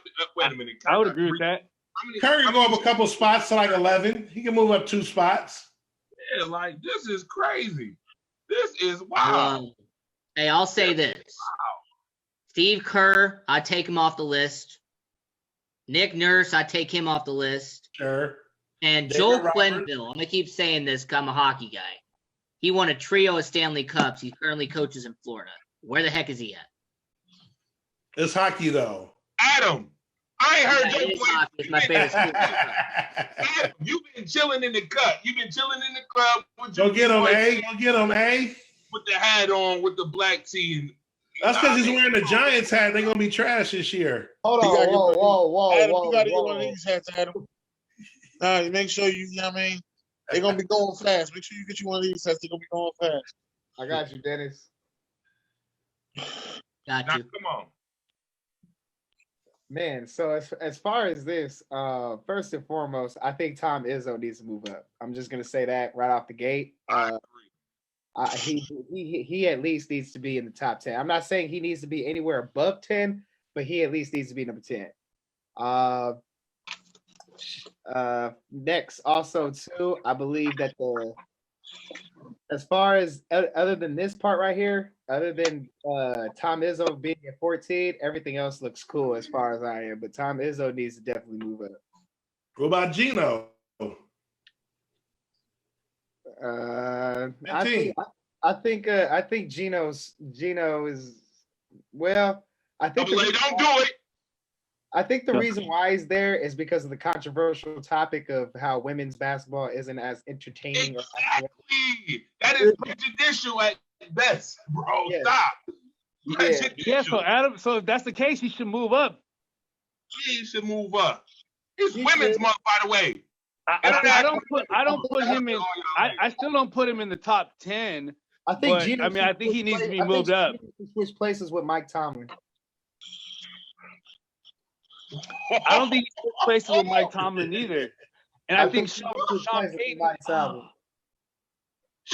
Payton is too controversial to be at 12. Yeah, I'll put Bruce Arians over there. I put Sean Payton on the No, bottom. stop that, bro. I think it's because Sean Payton's offensive mind. That's why he's up there. Bruce Arians would have nothing to bring you there. Yeah, Since we trolling, we need to put Adam Gase in the top 20. If we're trolling, apparently. Put Bruce Arians up there. We moving on to the next topic. Hey, what's up, Melissa? How you doing? Good evening. How you doing? Yeah, how you doing? Yeah, break the glass on that. All right. Listen, make it make sense Monday. I told y'all. Listen, like and share. All right. Yeah, I got the Stone Cold breaking the glass. Oh, Kuiper is trash. Mel Kiper's top 10 quarterbacks from 2020 and 2021. Mel Kiper's going to be a GM soon. You know, Hey, Andre. Yes, go ahead. You know, I actually got to take off. I got some dinner. I'm going to eat that, put that in my stomach. But I'm going to say this, and I'm going to leave it at this. To quote one of the greatest quotes of all time, who the hell is Mel Kiper? Right. Wow. Like, who cares about this dude? Like, honestly, I stopped listening to him 15 years ago. Trash. That's a good note to leave it on. Look, Trevor Lawrence. So that's his top 5. This is before the draft. I mean, to be honest with you, as much as I hate him, before the draft, this is probably not bad. Before the draft. Yeah, before the draft, I think this is pretty accurate before the draft. If we're talking about based on what we know now, clearly this list is. Oh hell no! I mean, Herbert would be number 1. Yeah, Herbert would be number 1 if we switch it to what we know now. If we go now, just even though they all ain't played, I go Herbert 1, Lawrence 2, Burrow 3, Wilson 4, Tua 5. I can't put Trevor. Trevor Lawrence has to be 4. You switch Trevor Lawrence with bro. He's gonna be a stud. Trevor Lawrence hasn't played a game yet. No, I know, but that's what I'm saying. Trevor Lawrence is going to disappoint a lot of you Rocket Fly. Oh my God, this is the he king won't. Trevor Lawrence hater. Nah, bro. When I see, trust me, man. I'm telling you, This is the most hyped up quarterback I've seen for 3 years. Ain't got not one Heisman in 3 seasons. Heisman, man. That don't necessarily mean Ain't got not one Heisman in 3 seasons. Championship? He got one championship. Yeah. So let me ask you a question. What would you rather have, the Heisman or the national or win the national championship? Doug Thomas said Trevor Lawrence is the best quarterback since Andrew Luck. Stop playing. If you're asking that question, hype pre-draft, yes. He won't be better than Herbert, but he'll be number 2 on this list, though. Herbert's gonna be an all-pro. Donovan, if you're asking that question, Donovan, for whether you said if you rather have a Heisman or a national championship as a quarterback, as a quarterback, oh man, since this is college, I'm greedy. I'm all about Heisman. Give me the Heisman. Exactly. Give me the Heisman. I'd have to disagree on that one. I'm about my resume. I don't care about the school's resume. I want my resume built up. I know, but a championship is, I don't know. To me, when I look at it, I think in the NFL as a quarterback, I think I'd rather have a Super Bowl than win the MVP. But that's just Yeah, I would in NFL, yes. Same. But we said college.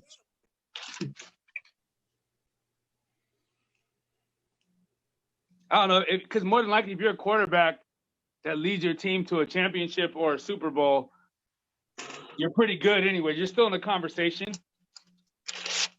I think Zach Wilson definitely gonna be better than Tua. Well, yeah, Tua should be. Yeah, Adam. Adam, we're putting Tua at 5. I'm putting Trevor Lawrence at 4. Oh, Here we go. You said Zach Wilson gonna be better than Lawrence? Can I see the next 5? Do they got a next 5? It say top 10. Yes, it is right there. Oh, they put my son in there. Look at my son. who hurts? How many kids you got? Which son? They put him at slash tied for 10. Technically, he ain't really. It's all right. My son made it. I'm not mad at it. Now, mentioned. Hold on. I don't think Mac Jones should be in there at all. I agree with you, Dennis. Mac Jones should not be on there either. I agree with you, Dennis. Thank you, Dalton. Where have you been? I'm putting Hurts. Well, I'm cooking me something to eat though. That's why it took me so long, because I was cooking me a hamburger. So you're gonna like this. You're gonna like this, Dennis. I'm putting Hurts at number 5 and putting Tua at number 10. I don't think Tua that bad. I just think that injury might have fucked him up. Y'all being disrespectful with the Tua. No, you being disrespectful to Tua. You could have been a Dolphins fan. Oh, here we go. Here we go. He said you could have been a Dolphins fan. You being disrespectful to Tua. All right, so we got our top 10 here. We're going to move on. Perfect matches for free agents. Yes, and then break glass. Atlanta need a lot more than Shaq Barrett. I can tell you that right now. Like, it's, Yeah, you would know, being a former Atlanta fan. man, worst years of my life. Winston to New England. Jameis I'll see Winston Winston can go go to the Lakers. Patriots. Man, you do? everybody in the AFC East would be cracking up if Oh, Jameis that- Winston That's went a to. terrible fit. And I'll see Juju going to the Cardinals. Juju. I like Juju to Arizona though. Probably like replace Larry Fitzgerald if he does go to Cardinals. Right. I like that. I No, I like Trent want Larry Williams. Fitzgerald. Trent Williams to the Chargers is a good one. The I want rest Larry of Yeah, them is Fitzgerald. good. because Herbert needs a protection though. yeah, they need to protect that future investment they have with Justin Herbert. They definitely need to upgrade that O line. That's a smart move for the Chargers. I agree with that one. Ooh wee. All right. So which one makes the most sense? I'd say the Los Angeles Chargers one. I'd say the Chargers. Reintroduced to the 3 most deadly letters in sports. Yeah, they just traded their O lineman, didn't they? No. That was Tennessee. Tennessee just traded O lineman. Oh. New Orleans get Cam Newton. Oh, No. hell- I don't want no Cam Newton. No, not happening. Hell no. Make it make Cam sense. Newton go to New Orleans? Hey, That's I a think terrible I fit think for the Cam Cam would- Newton. That'd be a revival. Well, for San Cam Fran right not there. getting Dak Prescott, so you can forget that. Yeah, Dak. Yeah, San Francisco. Yeah, they kissed that goodbye. But Yeah, if Cam 49ers Newton get go to marked off San the- Fran, championship.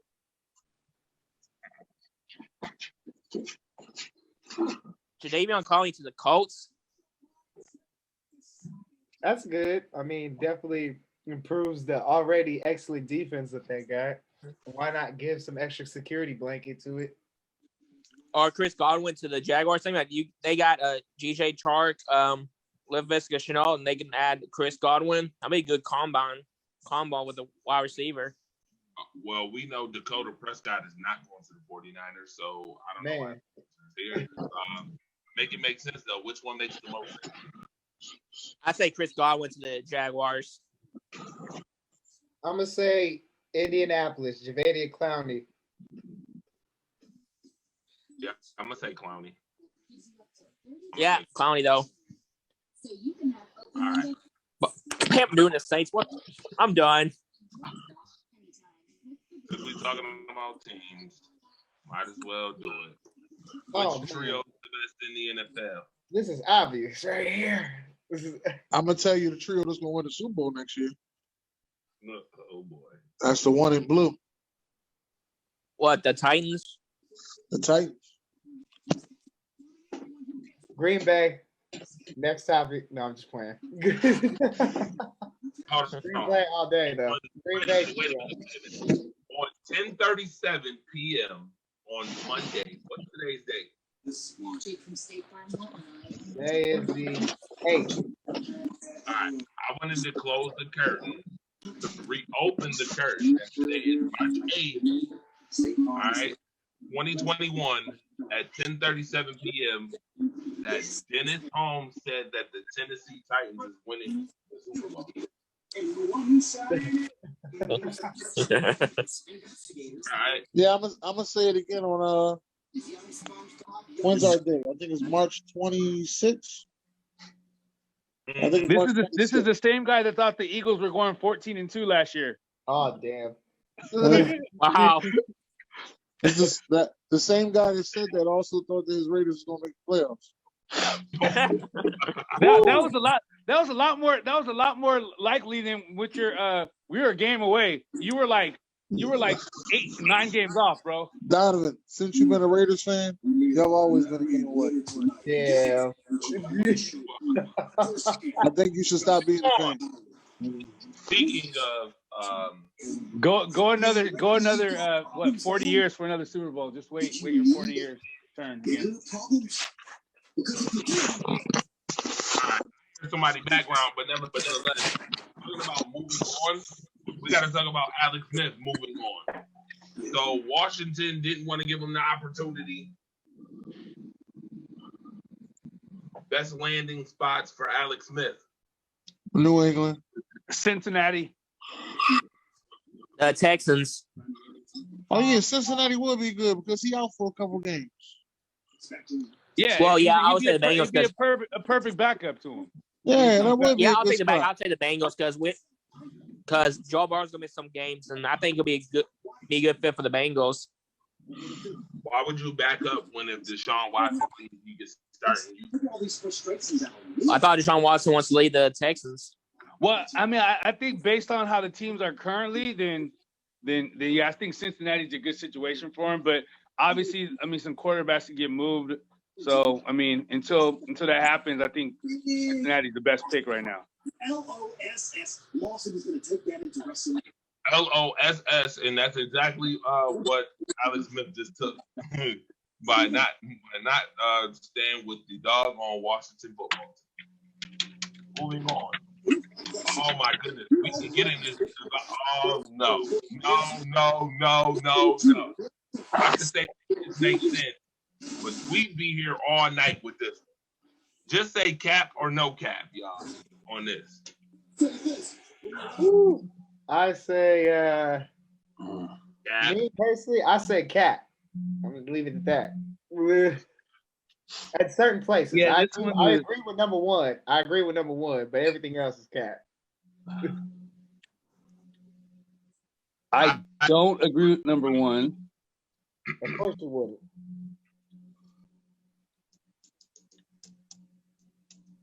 I actually think, I think Stephon needs to be over Tyreek. Well, okay. I also think Mike Evans is over Keenan Allen. I don't think so. Metcalf is over Keenan Allen. I don't think Julio should be on the top 10. You tripping. I agree. You are tripping. Listen, you Green Bay new fan.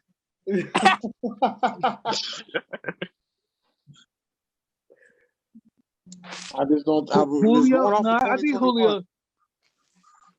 He went from flying high to Lambo leaping, is what you're saying? And in a 6 week span, yep. In a single bound. Pretty much. All right, we're moving on from this because we could be here all night. Justin Jefferson is in the I think Cooper Kupp should be moved up. The hell? There's always that hate on Cooper Kupp, man. I like Justin Jefferson, but I just think the sample size is too small for to be in that top.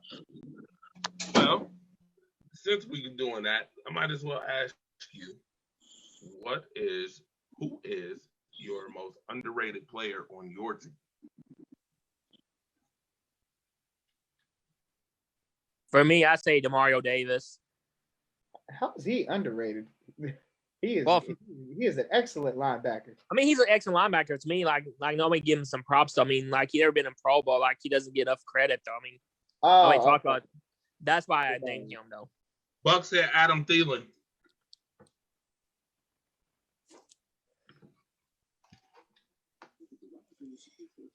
Yeah, he is a beast linebacker, but there's not giving him a credit though.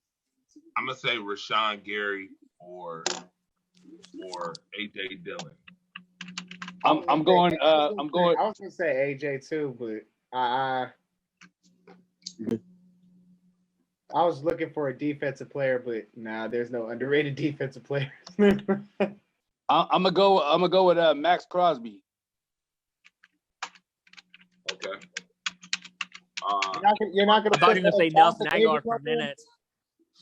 No, because Nelson Aguilar had one good year, man. I'm not falling in that trap yet, man. What about Jonathan I'm just acting up, Donovan.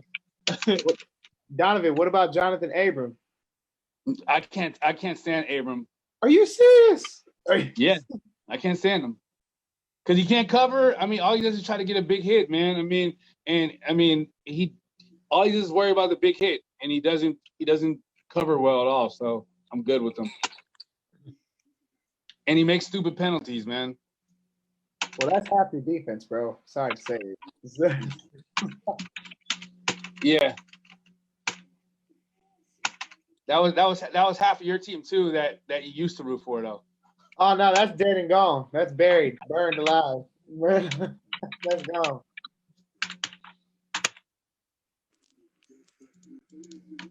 Jalen Hurts.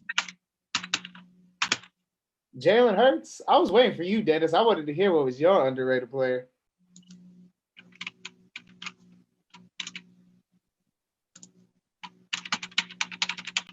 Said Jalen Hurts.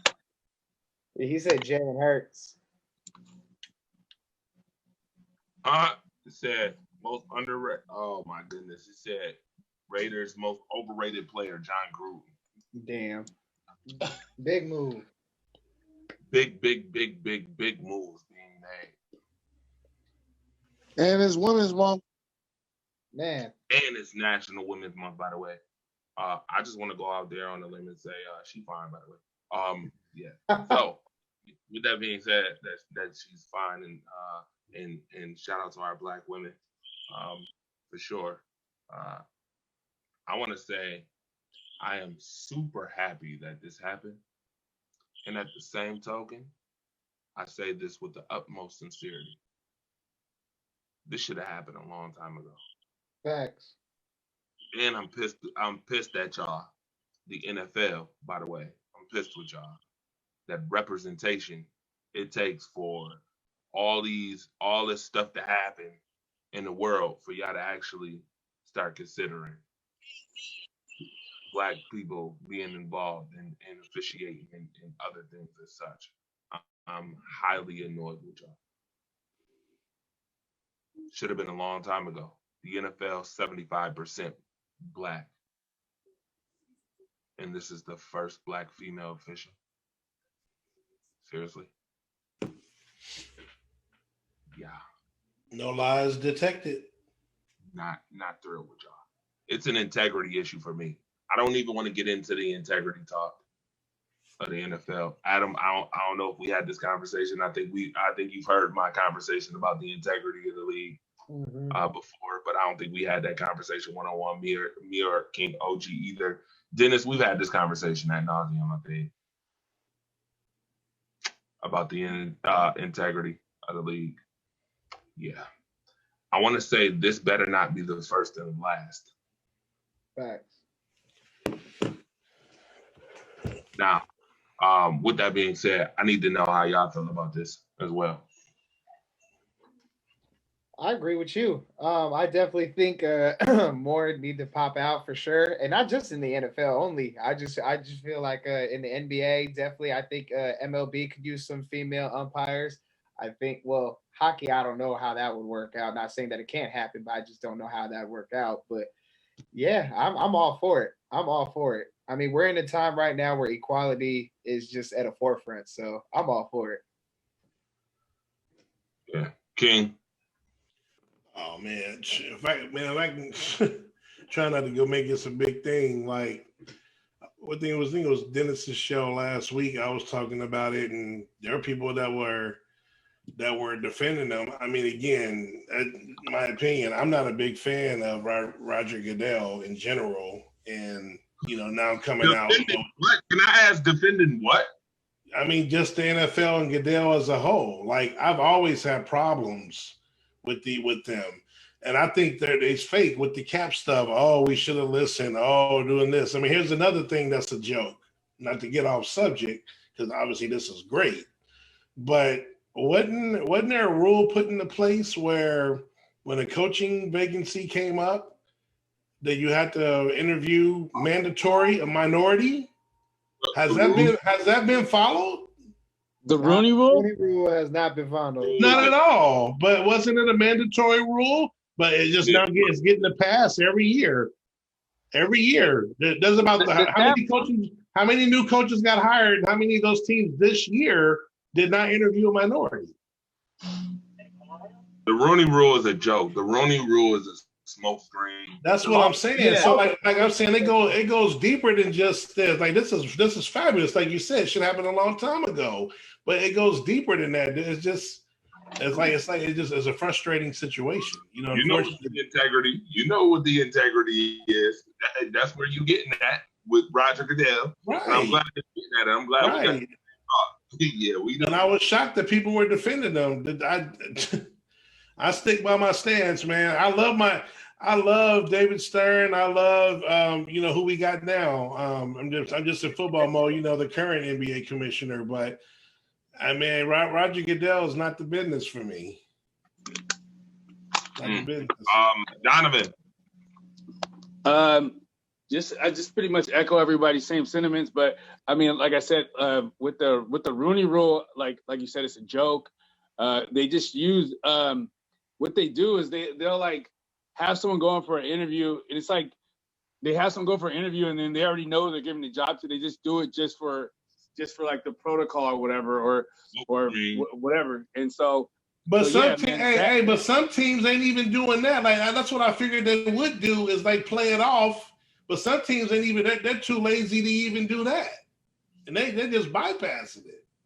Well, that too, and then with it, just like Adam said, with women being more involved in the sports, I think that is great, man. That is great, and I hope it continues even more because there's a lot of women out there that know a lot about the game but just never get the opportunity. So definitely hope that keeps moving forward. For sure. All right. With that being said, the statistician is in the house. Eric. Yes, sir.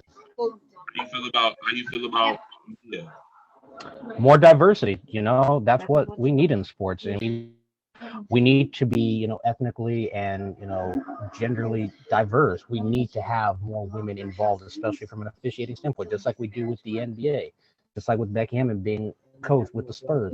We need to have equal opportunities at both, the high school, the collegiate, and the professional level.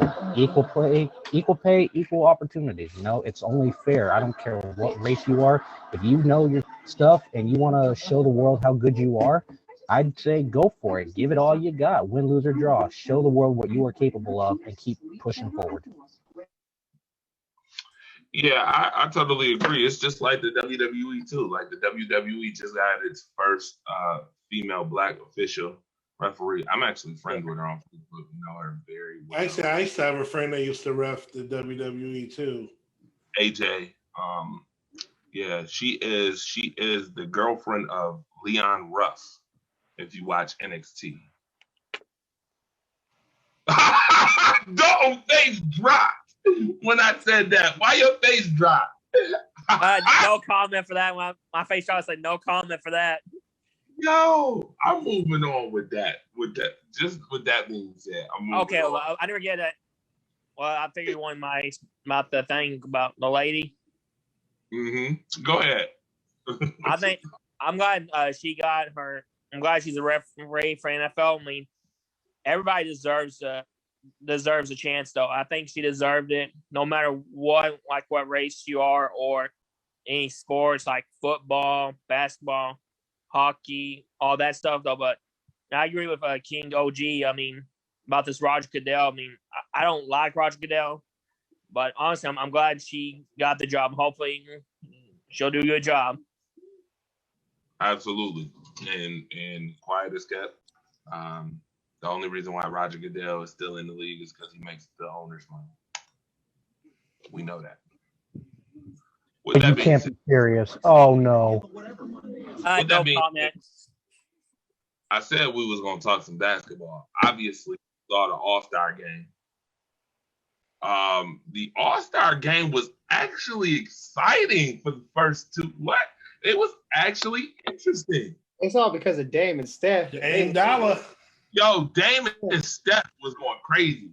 Steph two-hand dunking, then Chris Paul catching a live two-hand dunking. Like Steph hitting three-pointers, Dame hitting three-pointers from half court in the logo. I'm like, yo, they really showing out tonight. I'm like, this is what the All-Star game should be about. Having fun and doing it at a high level. Yeah, for sure. I'm so sick of seeing half-ass All-Star games. I was just to be honest, I was just excited about the just where all the proceeds went to. I mean, I went to a HBCU, so the fact that they were like all the proceeds and a lot of the charities were all for HBCUs, and and supporting like African Americans at black colleges. I mean, I'm all for that, man. That is phenomenal, by the way. That is probably the best part about the whole entire All-Star weekend is that they went to HBCUs. I'm going to say this one more time with the most utmost sincerity. I'm a little upset it took you this long.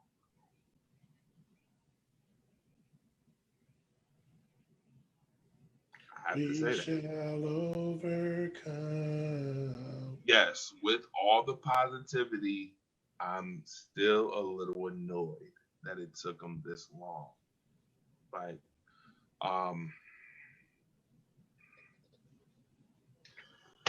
okay, I don't want to go that far. That's a conversation for another time. I'm not gonna do that, even though it's not. Can I say one thing about the All-Star game? I am gonna do it. Hold on, Eric. I am gonna do it because this is madness, and I'd be wrong not to bring the madness. I'm gonna bring the madness right here, and I'm not. And I don't want to get off of sports a little bit, but I am so sick and tired of seeing all this crap about. And let's be clear, I give them all the respect in the world, but I'm sick and tired of seeing certain things represented in commercials, things of that nature. And you can represent that, and it don't take you no effort to represent that, or you've been representing it consistently, but it takes like the world, it takes tragedy and other things for things like this to be represented. You see what I'm saying with HBCUs?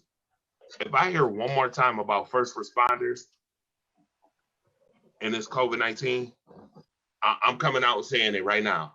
I respect them, but I'm tired of hearing it.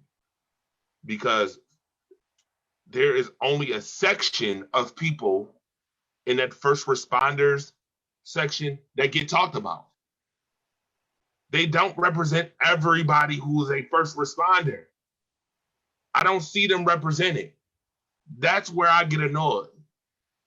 Like the picking and choosing, the smoke screen, you understand, the smoke screens and things of that nature. It take a whole, it's almost like it take a bomb to drop for you to say something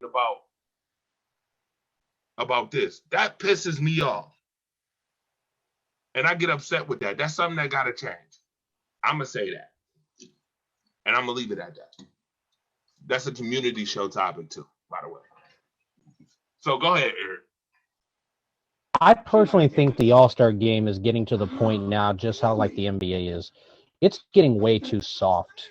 Back then, if you looked at All-Star games, they were way more competitive and a lot more physical. Now, it's all show-off for All-Star weekend. Everyone in the All-Star game is just trying to show off and see what you can do that you wouldn't do in a regular game. It's like, get back to when the era when everyone was competing hard.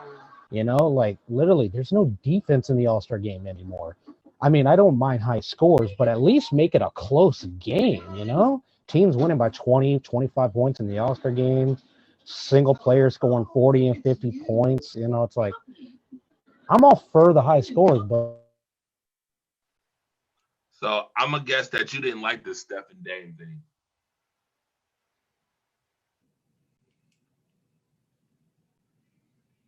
Eric.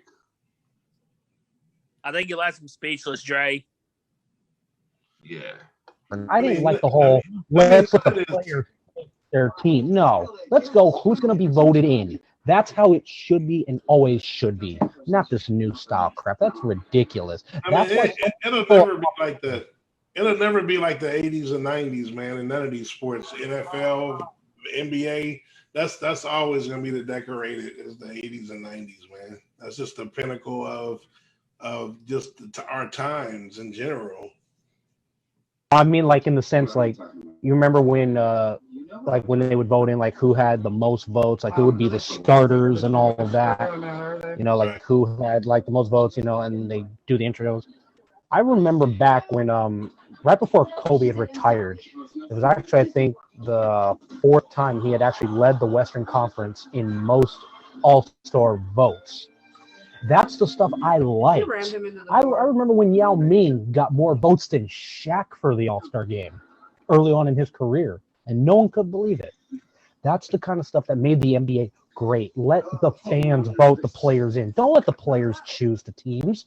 What kind of message does that send to the rest of the world that watches basketball? Oh, it doesn't matter what conference you play in, you'll get picked if you deserve it by the players in their eyes. No, let the fans decide that again. That's what made All-Star Weekend so much fun. It was truly to showcase which conference was more dominant. Now it's just what players want to pick what players. That's not good for the NBA. That's not good for kids growing up that want to be NBA players.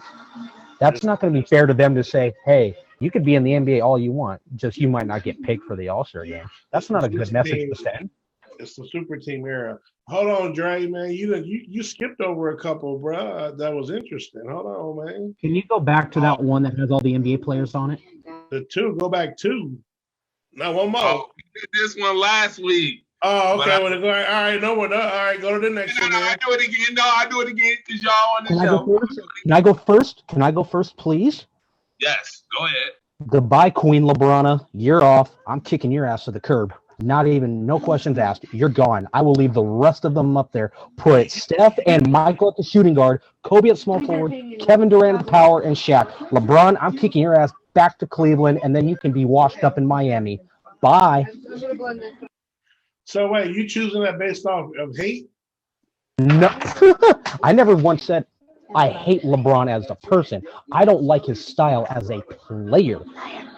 But you're not saying he's the sixth worst player. If you rank these players 1 through 6, are you saying he's 6? Oh, absolutely. I'll put LeBron at the very bottom of these things. No. I can name several reasons why LeBron would go last on this list. Dre, we've had this discussion. Yeah.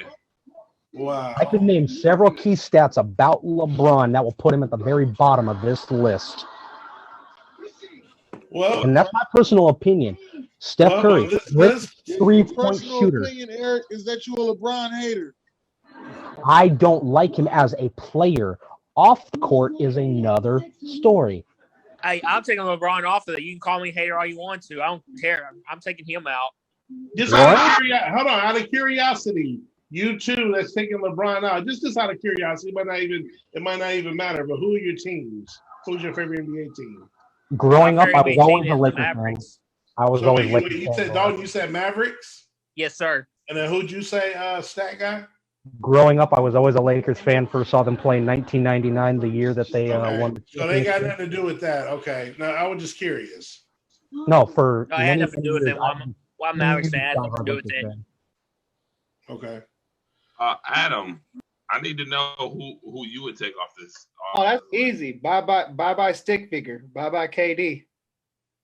Wait a minute, you can't be serious. I'm taking Taking KD off. KD off this list. I'm taking KD off. Oh, Adam, we need to talk after the Y'all show. crazy, man. We need to talk after this show.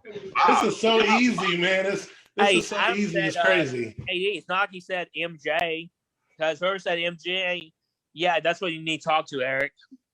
Anyone knocks MJ off this list, oh, I'm flying out from California to wherever you are. I will personally fly out. KD should not be off this list. Five of these players are probably top 10 players of all time. One of them ain't. You know what's funny? Out of all 6 of them, 5 of them actually have winning records in the finals. One does not. I mean, if you're just basing that argument, Nope. That's not even my entire No, argument. that's not a good argument because that's a team thing. I'm not But going I'm off saying the 5 finals. of these players are potentially top 10. One guy is not in the top 10 for sure. And who is that one person that's Steph Curry is nowhere near these 5 guys. No, it's KD. Steph revolutionized today's NBA. KD got Wait a minute. Steph Curry is not top what? 10 all time.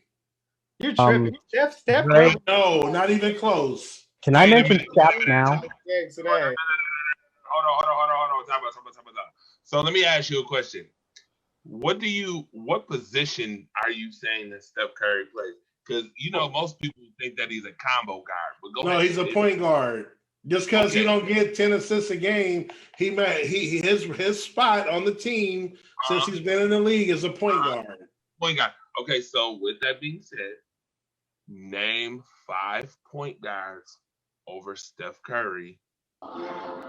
And I'm only gonna name the guys that I saw. I'm not gonna even name like Archibald or the triple double guy from the 70s because I didn't watch them. None of them. Wait a compete with No, Steph. no.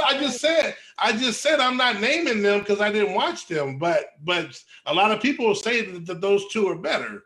But I'm gonna name who I think is better. I have a question. Is the criteria overall with shooting, passing, dribbling, Everything everything? overall? It's the whole Okay. night. The Okay. dominance, the leading the team, the whole shebang. Go ahead. Magic Johnson, Okay. Isaiah Thomas. All right. What? You give me a look at Isaiah Thomas? No. Go ahead. Debatable. Oh, come on. If you're gonna tell me that's debatable, then you ain't gonna like the rest of my list. Go ahead. Who's the rest of your list? I think Dame is better now, so I got Dame Dollar better as an individual player. This ain't team stats. This ain't team because Steph has had super teams. Dame ain't had nothing. Individually, Steph is a better player. Dame has had nothing? No, nothing. CJ McCollum, LaMarcus Aldridge. CJ McCollum, okay. What? Nurkic? Nurkic can't even stay healthy, bro. Come on, man. You don't bring my players that can't stay healthy. Hey, y'all better not disrespect CJ on here. Y'all better not disrespect CJ. LaMarcus Aldridge. What? Jason Kidd is a better point guard all time. Jason Kidd. If you compare the teams that Steph had to the teams, Jason Kidd. Kind of close. It's Right, like, thank you. Jason Kidd is better. John Stockton is better. Whoa. Wait a minute. Whoa.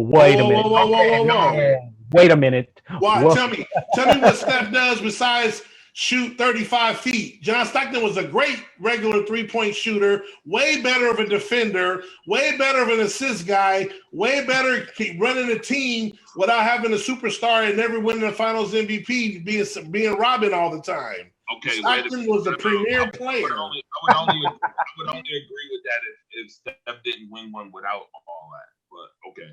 Oh, you talking when Kyrie and Kevin Love were hurt? Oh, okay. What happened when they came back? Time out. We gotta stop and see. This is what I talk about overinflating folks. Y'all doing team sports with individuals. Time out. Okay. Let me ask you a question, King. Okay.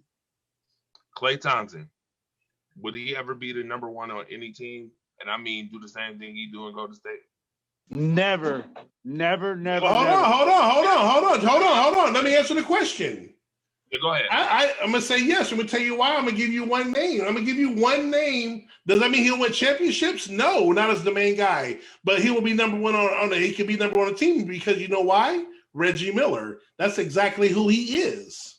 Woo! Except for the fact that Reggie Miller can actually create his own shot. Not really. Wait a minute.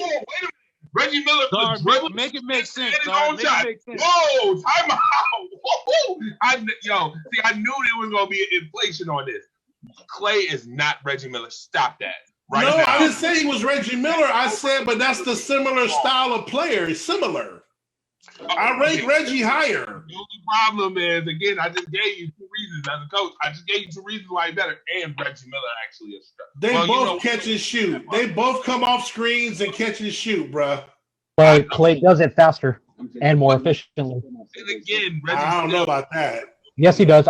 Statistically, Klay Thompson in a catch and shoot situation has a higher percentage than Reggie Miller all time. Watch Klay legitimately put up 30-some points without dribbling 5 Right. We know that. But I'm just saying there is a situation where I can see him being the team's best player. They ain't gonna win shit, but I can see him averaging 25 and they'll making the playoffs depending on what's around him. So he was drafted, right? He was drafted to the Warriors, right? Drafted, right? Not a free agent. No, he was drafted. He drafted. Okay, Draymond was drafted, right? Right. Okay, where do we get this super team from exactly with them when they? Yeah. Hold on. Let me be clear. Wait a minute. You said without Kevin Love and Kyrie, right? Yes. Okay. Well, here's my problem with that whole scenario. First and foremost, Steph being the only guy, and Klay, obviously, we just said he's a catch and shoot, right? Right. Catch and shoot. Draymond being the heart and soul. But let me ask you a question. Draymond puts up numbers consistently. Back then he did. He was a triple-double threat. He was a triple-double threat. Yes. Single threat. It might have been a 10-10-10, but it was still a triple-double threat. You mean triple single threat. Not no triple-double. But hold on. Let me answer your question. 2 parts. One, yes, it was a super team. I didn't say it was a player. Hold on. Let me finish. It wasn't a player-built super team like what LeBron did or when KD went there. But when you got 3 guys that are on the All-NBA team, it's a super team. But it was just built, or the organization built it, but it still became a super team. Before KD. No, before KD. They have 3 guys on the All-NBA team. 3 All-Stars and a super team? No. What team got 3 All-Stars that's not a super team? No, sir. Wait a minute. So the super team that Miami had in 2010, 2011? Oh, bro. All-Star, there's levels to this. Superstar, All-Star, All-Star. All-NBA. Draymond, y'all, this is where I say y'all inflating them. Because I've heard the argument that Draymond is a superstar, Clay was a superstar, Steph is a superstar. Yo, make it make sense. The only one that's a superstar who gives off superstar is Steph Curry. And you just sat up here and told me about his leadership, right? Right. Bro, then make it make sense. You got to make this make sense. It's simple. Can I make this simple? Any team that has 3 All-Stars on one team is a super team. As simple as that. Nah, I disagree. Right. Can I have this one? Go ahead. So, Hey, this is not the high school, Eric. I know. 2010, LeBron goes down to Miami, and now he's with Chris Bosh and D. Wade. And if I remember correctly, when he got there, everyone was making the biggest hype about how great this team would be, and he was mentioning that he was going to win 10 championships with Miami. Right. Okay. Fast forward. Golden State, after losing, the NBA Finals to Cleveland, gets Kevin Durant from OKC. Now we have a team that has Steph, Clay, Draymond, Kevin Durant, and Andre Iguodala. AI in his own right, great player. He should have been All-Star way more time. Now we have this consensus that Golden State is a super team because of Kevin Durant. They have 4 All-Stars. Raptors was a super team, according to your logic. I'm going to say this. It was a super-duper team. Super duper.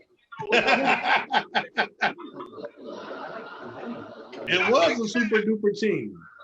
Stop that. Look, KD has had more stacked teams than LeBron. I'm going to say this. Green is not no superstar whatsoever. In 2015 and 2016, he wasn't no superstar? No. Second defensive player of the year, second All-NBA power forward? No, he garbage juice. He garbage juice. Oh, crazy, man. No. Okay. Draymond Green was not a superstar. Wait a minute, Jay. If Draymond Green was a superstar, then why he ain't step up in the Toronto series? I said 2015, 2016. No. Oh, sir. That year he wasn't a superstar either, bro. He wasn't a superstar. He was an okay player. So you could be an All-NBA second team and not be a superstar? Wait a minute. In my opinion, he was a dirty player. But that besides. Oh, he was dirty. There was a lot of dirty superstars. Hold on. If that's the case, right? If that's the case, you said all NBA, is Paul George a superstar? Yes, he's a superstar. What? Yes.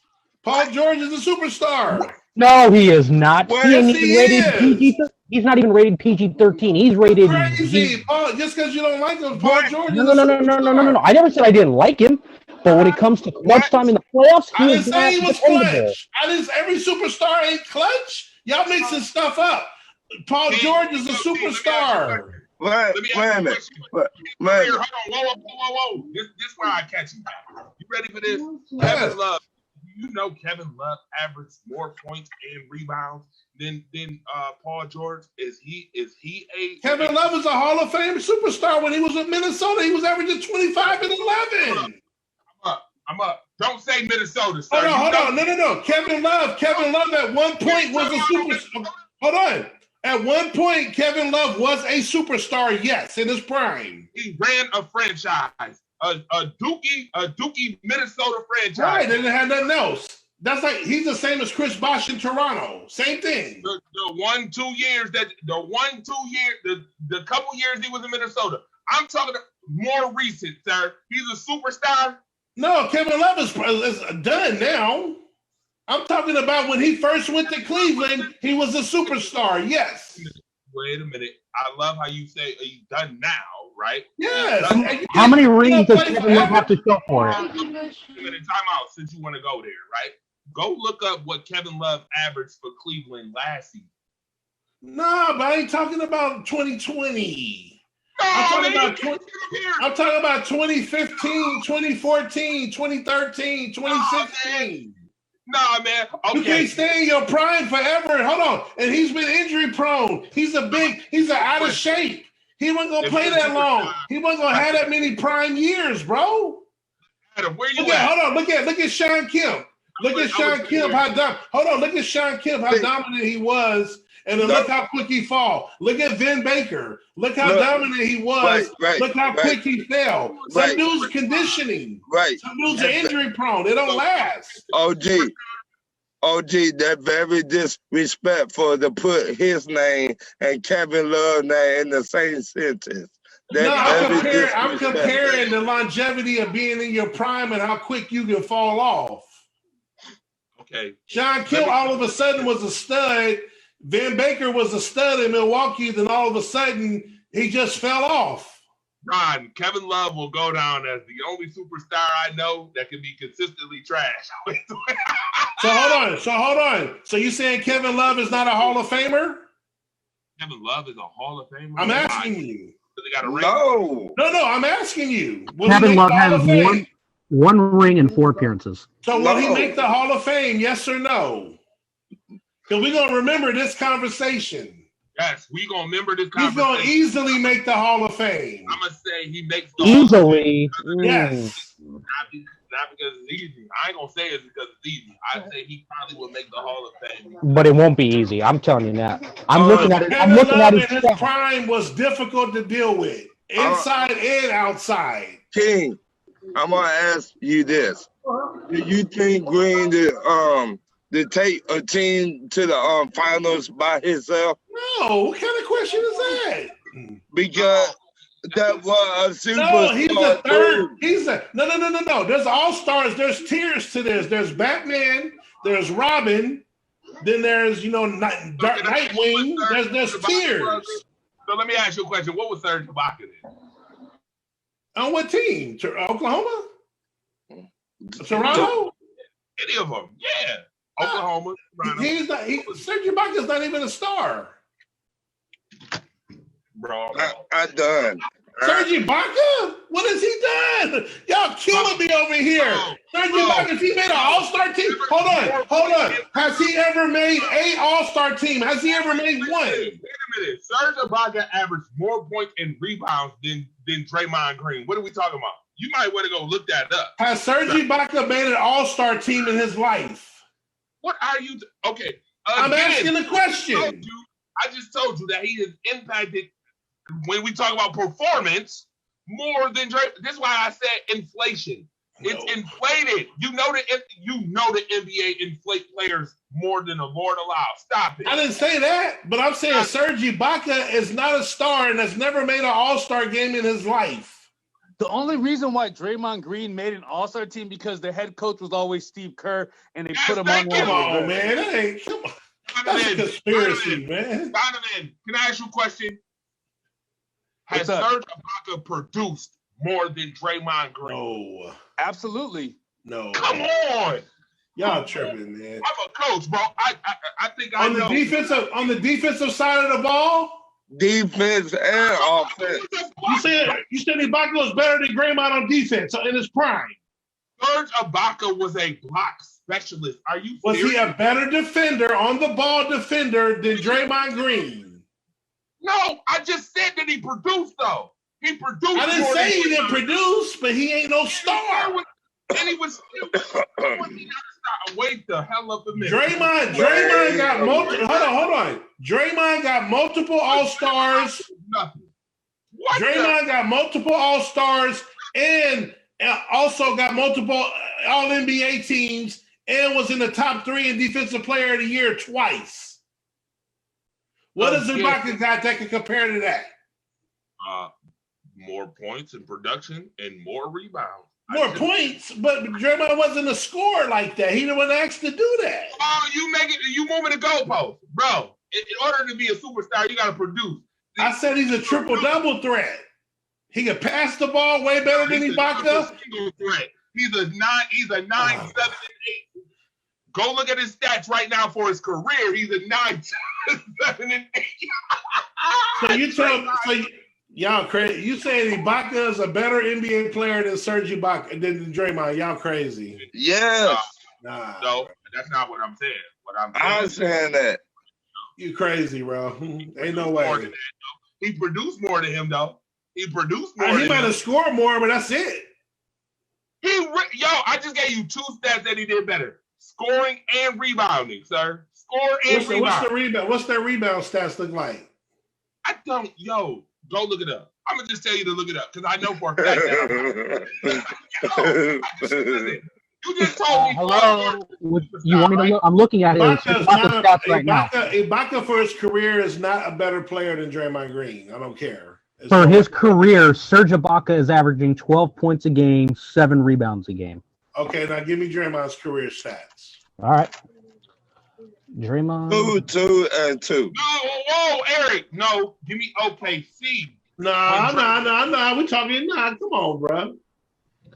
Draymond for his career, 9 points a game, almost 7 rebounds and 5 assists. Okay, so they average the same rebounds. Draymond averaged more assists. Didn't I just tell y'all he was a triple single? It don't matter. He do more for his team. Okay, let's do this. So now let's go 3-year span from 2015 to 2017. Okay. Draymond's accolades and stats, and then give me Serge Ibaka's best 3 years, and then what accolades did he have with it? None. Sure thing. Looking right at it, from 2015 to the 2017 season, Draymond in the 2015-16 season, 14, 9, and 7. Following year, 10, 8, and 7. Following year, 11, 7, and 7. Okay. Of course, when KD go there, it's going to go down. He's number 4 now on the total poll. On the super duper team, he's number 4. But go ahead. All right. Defense. They got nothing to do with defense and rebounding. All right, fine. Stats on Serge Ibaka from 2015 in his last year in Oklahoma. 12, 6 point. Didn't even average only 1 assist. Followed that up in Orlando. He was 15, 6, and 1. And after that, 14, 6, and barely 1. Now, how many All-Stars does Draymond got? How many All-Stars does Ibaka got? How many All-NBAs do each of them got? Serge Ibaka in terms of All-NBAs. None. As I'm looking at it. Okay. Draymond. All-Stars. All-Star Draymond has 3 games. Okay. How many Serge got? None. But in terms of overall stats, Draymond is he's been All-NBA 3rd team, All-NBA 2nd team. Thank you. And, All-NBA 2nd NBA. team mean he was in the top 10. Wait a minute. 3-time All-NBA All-Defensive 1st team, 2-time All-NBA All-Defensive 2nd team, and the steals leader 2017. Thank you. Trust me, man. Ibaka is not better than Draymond. That you just told me all that, but you just told me a superstar averaged 9, 7, and 7 for his career. You wanted stats. I gave it to you. I'm not hearing that shit.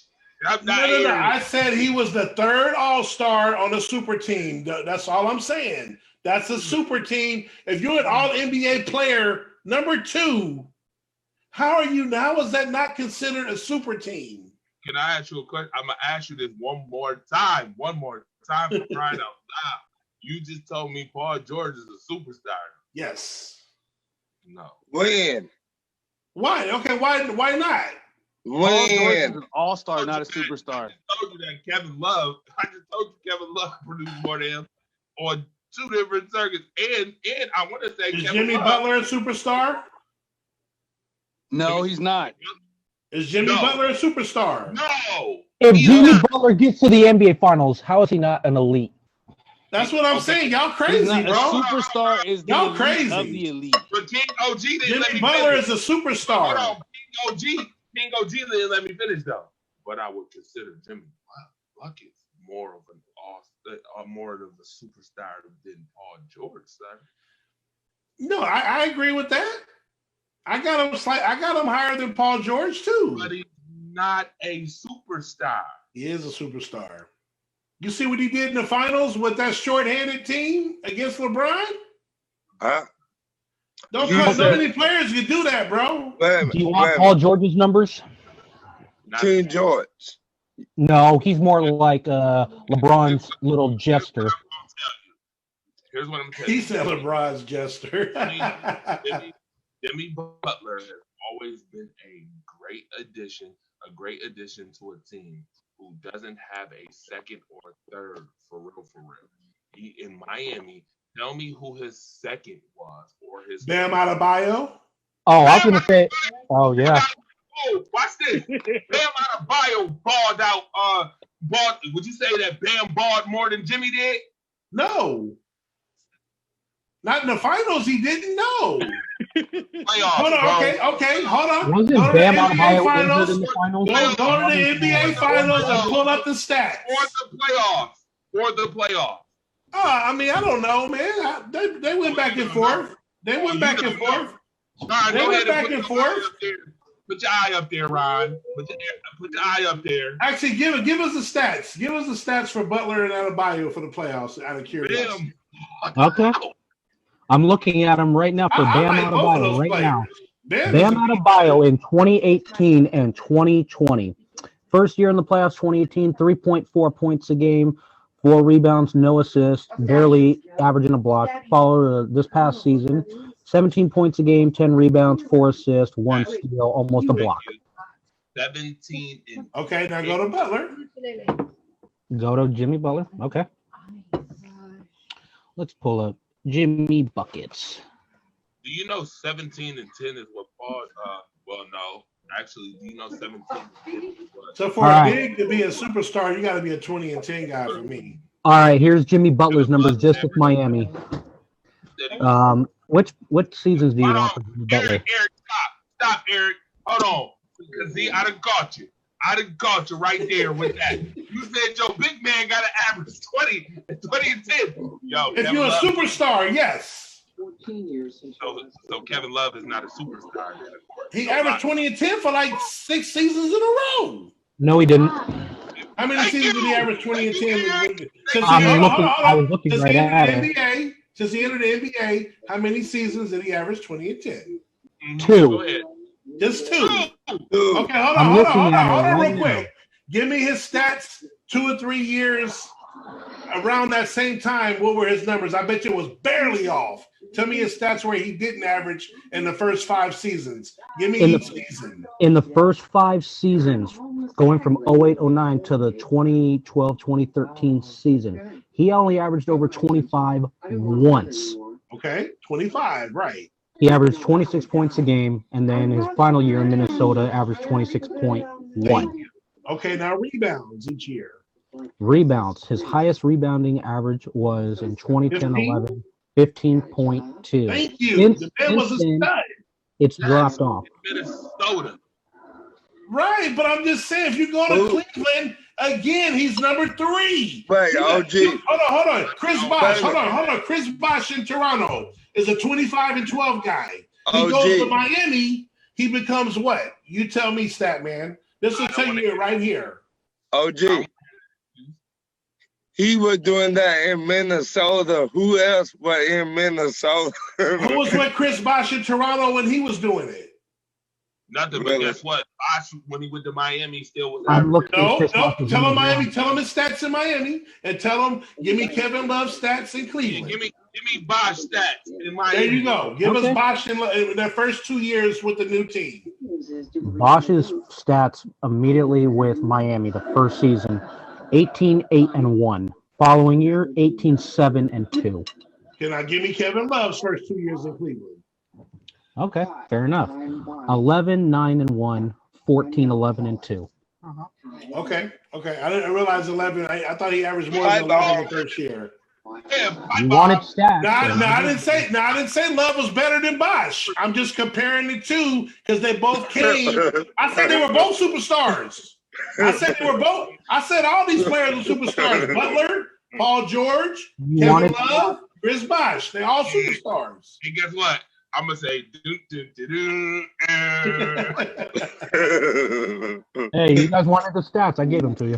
No, I appreciate that. Okay, no.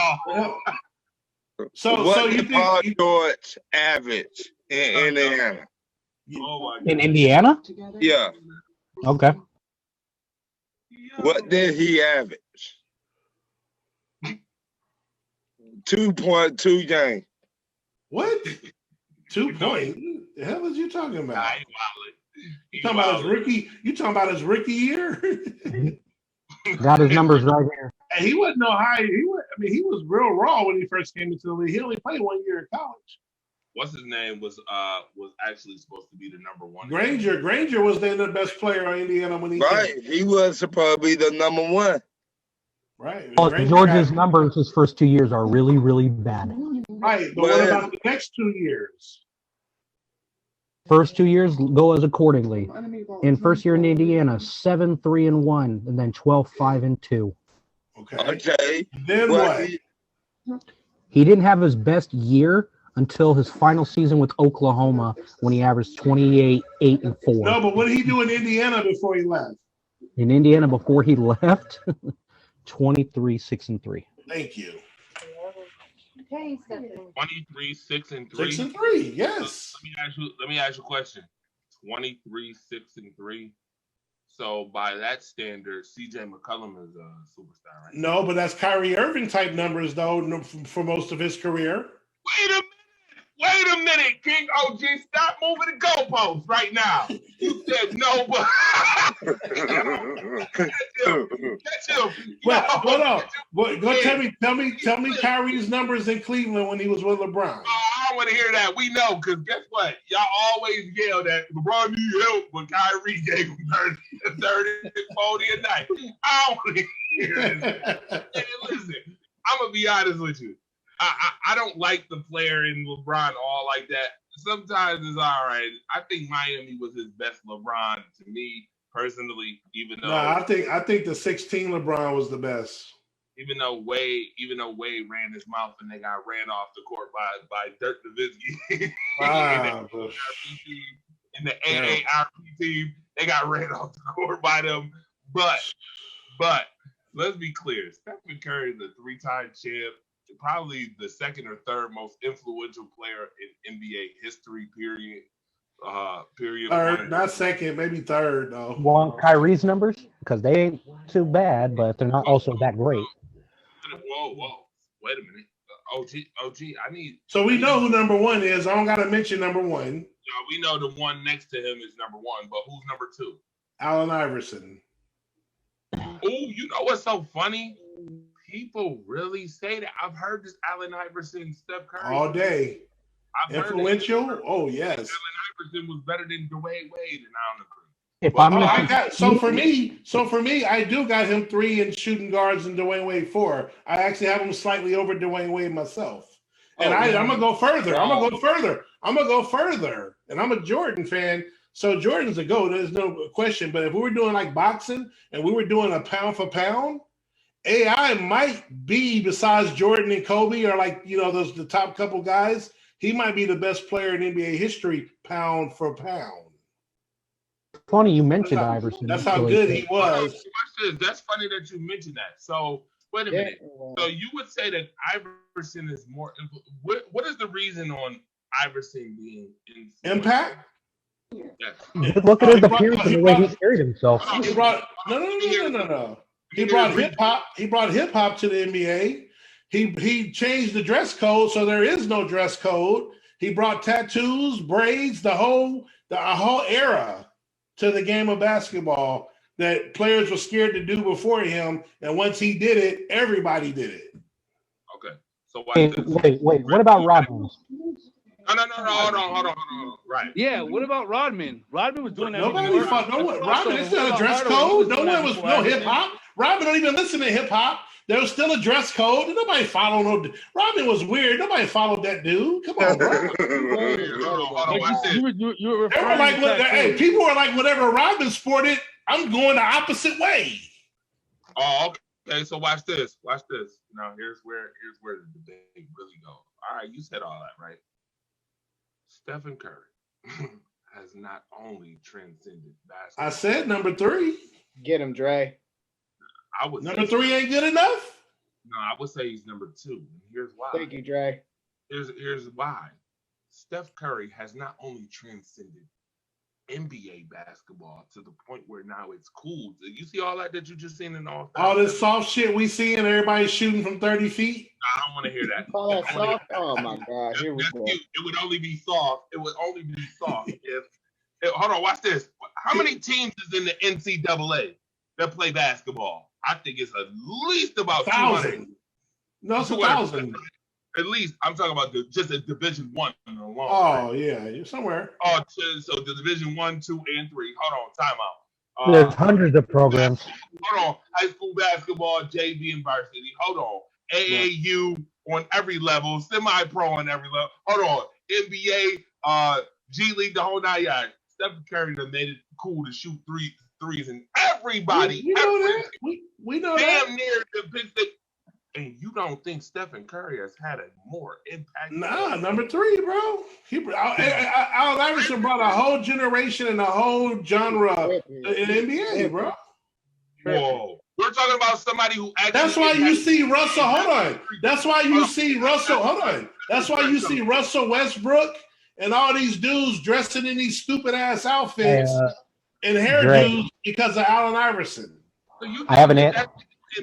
That's not because of Allen Iverson. I would say Westbrook has more influence. No. I'm talking about the freedom to do it, though. Sorry, I have an answer to your question. This question one more time. You're telling me something that has something to do with outside of playing basketball is more influential than something that actually. Oh, it was big for the NBA, just like Jordan. Just like Jordan took the game global. I said that before. What in the heck? How do that make it make sense? This is making make sense, but you gotta make that make sense. So you don't think those influences you don't think helped the game? It didn't help. How did it help the game? Oh, What you mean? He brought hip hop into the NBA. You don't think that was a big movement? Hell no. You want to know why I'm gonna say hell no? Oh, what? Hell no, because it's great foreigners who probably don't even listen. I think they do now. Andre, not to mention everybody wanting to be AI with his crossover that became a phenomenon. Hold on, time out. Stop doing that because the one that Tim Hardaway had before him. Nah, Tim Hardaway crossover ain't nothing like Allen Iverson. They're two completely different moves. But Dre, two completely different moves. Credit Tim Hardaway for the crossover. I didn't say he didn't credit. I said they're two completely different moves. One is a pause from one hand to the left. Hardaway is a between the legs crossover quick dribble. They're completely different. When Tim Hardaway was doing that, it wasn't a phenomenon. When AI would pause in the air. John Cena do the AA, the attitude adjustment. Bianca Belair do KOD. Look real similar. real familiar. It just. Oh, she just does it backwards. Are you gonna tell me back when AI was playing and he was doing that pause, that crossover that we never seen before? That wasn't a phenomenon. Kings, are you posing as Dennis Holmes right now? Because this sounds real Dennis Holmes right now. Yo, don't bring me into this. I'm enjoying this conversation. I'm just telling you, man. Everybody and their mama. We used to play. Hey, we used to play the 3-on-3 tournaments in Frisco and Oakland. Man, I'm telling you, everybody was trying that crossover pause. Oh, you carried the ball. I didn't carry. Was that word is that word from the N1 mixtapes? Let's get it. Man, stop getting and one. So, Man, y'all discredited AI, bro. What he brought to the game, man. no. I'm not discrediting AI. No, you're giving too much credit. Let me tell y'all something real quick. Y'all going too much credit to AI. Too much credit. Because listen. Donovan is on this purposely because we have a court date about who was more influential, Allen Iverson or Kobe Bryant. That's why I'm not saying anything. Oh, that's not even a contest. Kobe, not even close. Curry's a better contest than Kobe Bryant. Kobe is more of an impactful player than both Curry and Allen Iverson. No, Kobe is a copycat, a reincarnation. Come on, bro. Wait. Time out. Crazy, bro. Kobe didn't bring nothing to the league. Hold on, fellas. Wait a minute. Go ahead. You are nuts, bro. More influential. Mute his mic, Andre, please. How did Kobe not bring anything to the league? What did he bring to the game that we didn't have? Mamba. Wait a minute. Oh. What's Mamba mentality? The killer instinct that he got from Michael Jordan? Actually, think about it. His killer instinct is stronger than Michael. Oh my dude! What? That's the first thing I've heard in 100 years. You crazy? Kobe would tell you that ain't true. Wait a minute. Wait, Czar. Kobe Bryant would tell you that ain't true. His leg that Allen Iverson doesn't straight across, and that. Come on, man. Yo, you still on the crossover? Dre, I haven't answered your question though. You were asking about the colleges, how many schools there are? 130 for football, 350 for basketball. Hold on, man. Me and Adam got beat. Me and Adam gonna have to have court. He told me he had a bigger killer instinct than Michael Jordan. You know this dude's better at everything, bro. He evolved the killer instinct and made it grow. Oh my goodness, that's crazy, bro. Actually, no. Actually, it's not that. His influence is greater on basketball. Y'all crazy. Jordan was better at anything. You're just stuck in the 90s, bro. It's okay. You're stuck in the 90s. Kobe would tell y'all that ain't true, bro. Jordan. I'm talking about Iverson. His killer instinct. Ain't no way. No way. Everybody talked about the mama mentality. What are they talking about Iverson? Because he's the reincarnation. Iverson inspired me for tattoos. Like, come on, bro. How does that sound, bro? It's not even basketball related. Oh my God, man. The Mamba mentality. The Mamba mentality is bigger than what AI did for the game and the dress code and the hip hop. And that's crazy, man. Ask everybody in the league right now. And you'll find out. But it's not bigger. To me, it's not bigger than what Steph done did. Hey, all Steph did was show people they can just shoot the ball anywhere. That's it. What the? Great. Hold on. Can I intervene on this one? If you look at the he made the league a worse league because of that bull. Oh man, don't say that. Hey, Jay, you might just have to kick him off the show, man. Forget muting the mic. Kick him off. Man, I'm an old school man. I want all that 40-foot shooting, man. I want to see somebody get dunked on, get crossed over. I'm trying to see. I want to see some post game. Still see it. Barely. I want to see. Go ahead. I want to see like Dream in there post game on cats, bro. Wait a minute. Every center, hey, look, every center is at the top of the key. I want to see Dream in there scoring 40 doing post game on cats. I definitely agree. I agree. Thank you. I'm not gonna agree with that dribblage. You're not about to tell me people in the 90s dribble better than folks now. I ain't hearing that. Wait, say it again. That's a lie. Wait, what'd you say? You saying people in the 80s and 90s dribble better than folks now? Drove better? What you mean drove better? Dribble. Oh, no. I'm saying, no. I'm talking about the game style. I'm saying I want to see cats go to the hole, dunking on people and, post game, not just jacking up 40-footers all the time. Hey, listen, that's fine and dandy, but they do that now. They cross over, step back between the legs behind. Crossover and step back is a travel like James Harden and Luka and shoot a 35-footer while everybody watching. Okay, so Man, I take that back. So you're mad at Steph Curry for influencing the game. No, I'm not more. mad at him. I'm just saying. I just think because you don't like the gameplay. No. I'm not mad at him. I just think in some ways, it's bad for the game, and you're just teaching kids to shoot from 35 feet. So now you see 5, 6, 10-year-olds just trying to shoot 30 it gives more people an opportunity to play. Fundamentals of the game, bro. The fundamentals is a lot off. of people 6'1", 6'2" weren't making the league. You have a lot of shorter players now in the league because they can shoot, and that's all because of Steph. If everybody just trying to shoot 35-footers, the fundamentals ain't lost. Okay, can I tell you something? There was a study that was done about defense in the 80s and 90s and offense and things of that nature. Folks think that it's really a whole bunch off between offense and defense. It's really not. It's really not. Folks don't really realize that. It's really not. Lately, in the last couple of years, you see these 125-point games. Yo, quiet as kept. Because of the rule changes. Yeah, but there's some in the 90s too. Like you can go back and watch. I'm telling you right now, a lot of people think there's a big disparity. There's not that big of a disparity. I will say that the way the game is played is way softer than the 90s, the 80s, 90s. I will say that. But as far as defense styles, how people play defense differently, you know why it's so cool to shoot from the logo? No one used to do it back then. Actually, there was one person that was like that we called me. If a few of us we call Steph before Steph, it just he got blacklisted and it wasn't allowed. It wasn't like that. You know what I'm talking about, right, Dre? You remember the guy that would pull up from 30? You know what I'm talking about? Chris Jackson. Oh, okay. Come on, man. If you go back, y'all, I'm telling you, y'all don't know him. He was Steph before Steph, but it just wasn't that game. Then he changed his name. He sat down against the anthem, got blackballed from the league. I'm telling you, he had Steph tendencies.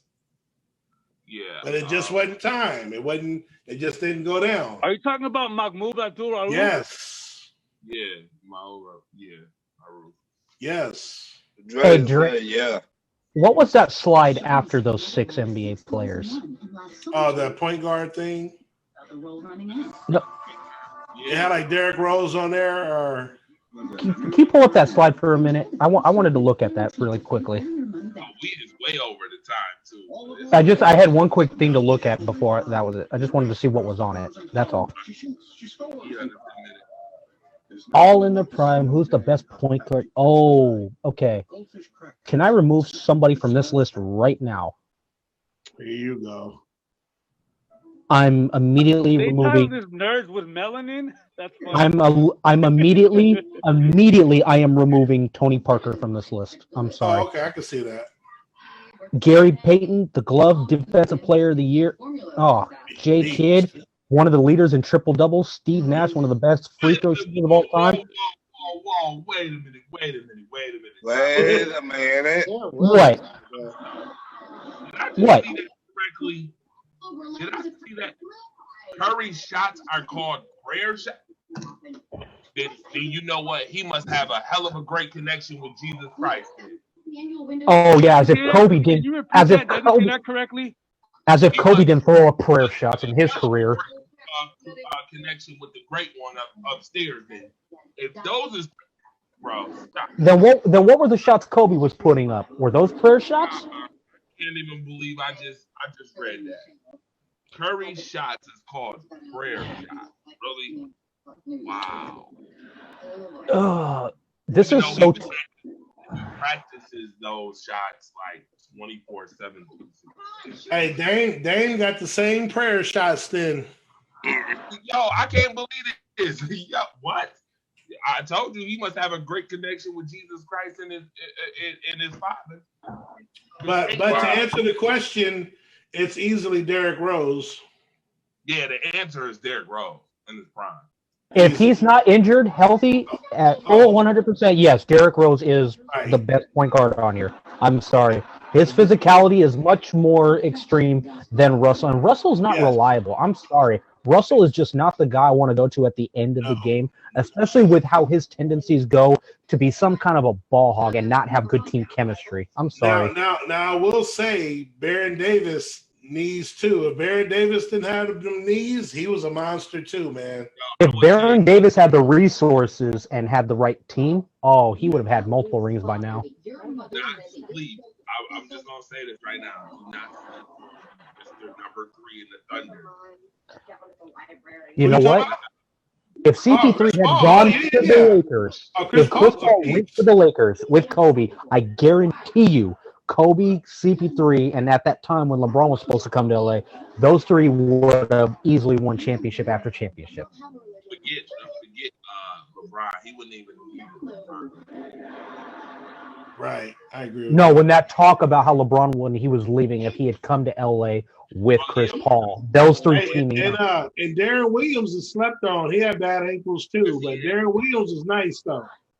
Darren, I'm not taking anything away. He had some good handles and a nice jump, but he just nice. The team with having Carlos Boozer was doing some work for a little bit. Hey, him having Andre Karolinko, Matt Harpering, Carlos Boozer, and Jerry Sloan, he had a lot of resources. Hey, Baron Davis dunk on Karolinko though. That's got to be top 5 all time. My favorite, Kobe blocking Darren Williams at the rim in Utah, or Kobe blocking Karolinko. That was great. But you know what's so funny? If we was to rank these guys defensively, that's well, we Gary, know who number 1 is. Gary Payton goes number 1. No, number 1 and 2 are easy. Gary Payton and Jason Kidd is 1, 2. That's easy. After that, it'd be kind of tough. I'd probably go Chris Paul 3 though. But I go GP, Jason Kidd, Chris Paul. Probably Derrick Rose 4. Adam is shaking his head like, Westbrook 5. Darren Williams 6. Parker 7. Nash 8. Adam, laugh at him. Go ahead and tell him what it is, though. No, Nash cannot be 8, bro. Oh man. Defensively, no, defensively. For me, it's Derrick Rose, number 1, first and foremost. In his prime, when he's healthy, you guys said it best. Nobody better. Number 2 for me, just off of defense and how I seen him like grow, like in the early phases when I started learning about basketball, seeing Gary Payton go up against Jordan, I'm putting Gary Payton number 2. Yep. Number 3 is Jason Kidd, and then number 4, Chris Paul, and then number 5. I'm showing my Bay Area side. I'm going Baron Davis, number 5. I'm with that. I'm with all that. That's a good 5. I'm with that. I mean, Jason Kidd, Gary Payton. You know, you could flip flop, but I'm good with him being 2. All right, so I'll throw a monkey wrench in this before we leave. I'm gonna take obviously. I'll take Darren Williams off and put John Stockton in here. Oh, Parker, take Parker off and do Stockton. Parker deserves to be on there. He had Popovich, Tim Duncan. But he had, that's what I'm saying, dude. He had squad though. Okay, some of these guys also had squad too. Who? Gary Payton had squad. I was gonna say Gary Payton had Sean Kidd. He had Defler Shrimp too.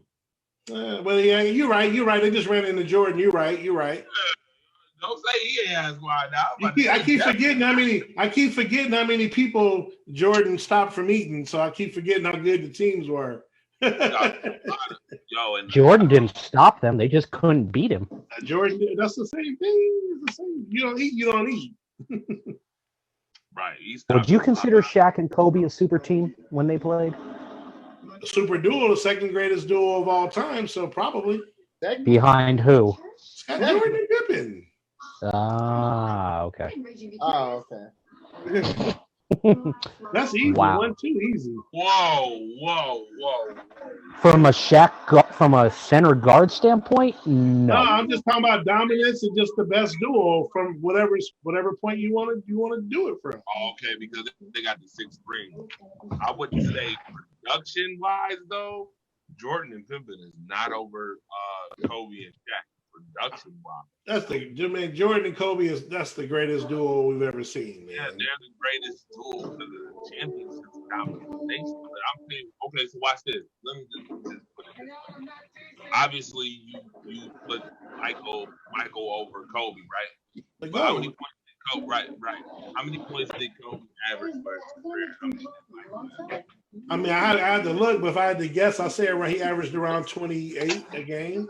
Michael averaged 30.1. Kobe averaged 25.4. Oh, yeah, I gave him too much credit. So now, Shaq and Pippen.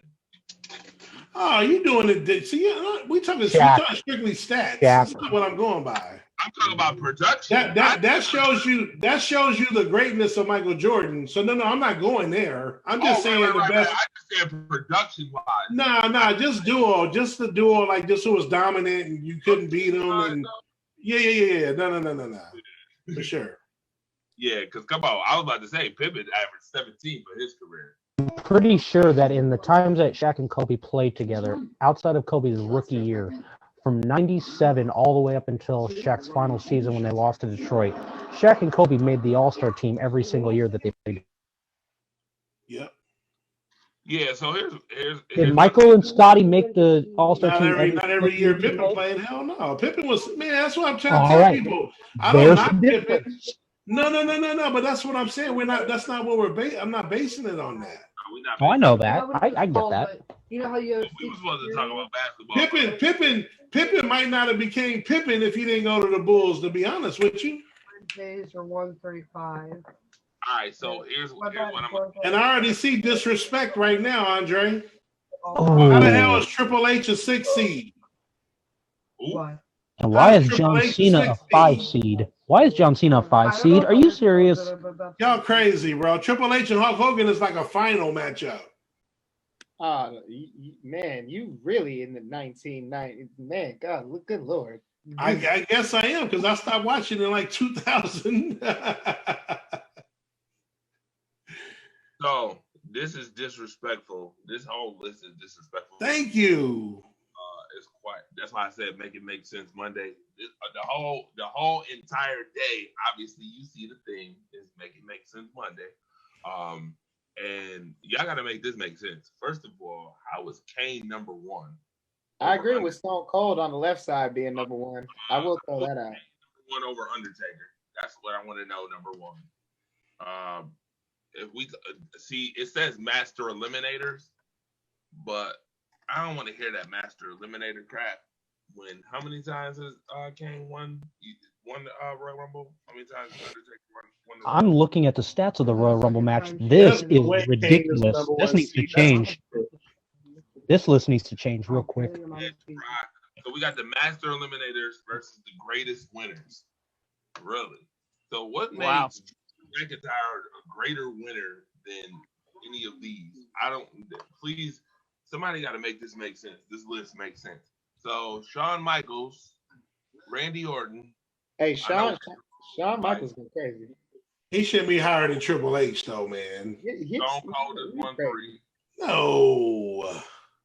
The number one and number two. Hulk Hogan, Triple H, Stone Cold, and Undertaker. Those are your top 4 wrestlers on this list. Wait a minute. Say that again? Stone Cold, Triple H, Hulk Hogan, and The Undertaker. Nah. Who? Why is Shawn Michaels on the greatest winners, but he's not on the Master Eliminators when he's one of the top eliminators all time in the Royal Rumble? I was waiting for somebody to say that. King OG, this is where we got an issue now. So you would say Triple H is the 4th best on this list? I think he's the best on the list. Period? Yes. I would maybe put Hulk Hogan over him, but that's it. What? Yes. Triple H. I put him over Stone Cold. Oh my God. Triple H was a beast, bro. I'm telling you. Isn't Stone Cold what he did for wrestling? I'm telling you, that dude was, man, y'all did for wrestling. Stone Cold is the reason why it became popular in the 90s. Why there was an attitude era. No. When Triple H married Stephanie, that changed the whole game. He did that for himself and for the money. It don't matter, but it changed the whole game. Did it change the game? Trust me.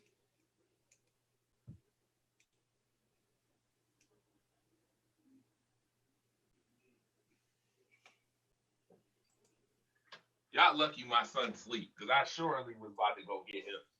I thought you was going I to have get the the numbers. heat. I thought you was about to go get the heat right now. I have the numbers of the Royal Rumble match right now if you want them. The heater. I was about to bring the entire heater on to this right here. What? Triple H is number 2 on this list? Out of everybody on this list?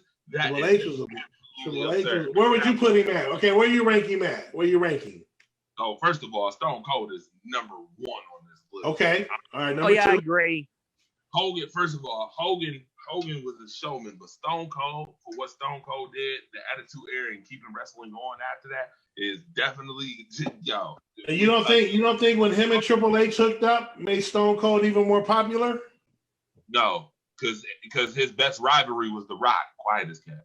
That's Triple H's best rivalry. The most eliminations. Triple H and The Rock is what blew up wrestling. No, Stone Cold and The Rock. Do you know who has the most eliminations and the fewest Royal Rumble appearances? Ooh. Sorry, what?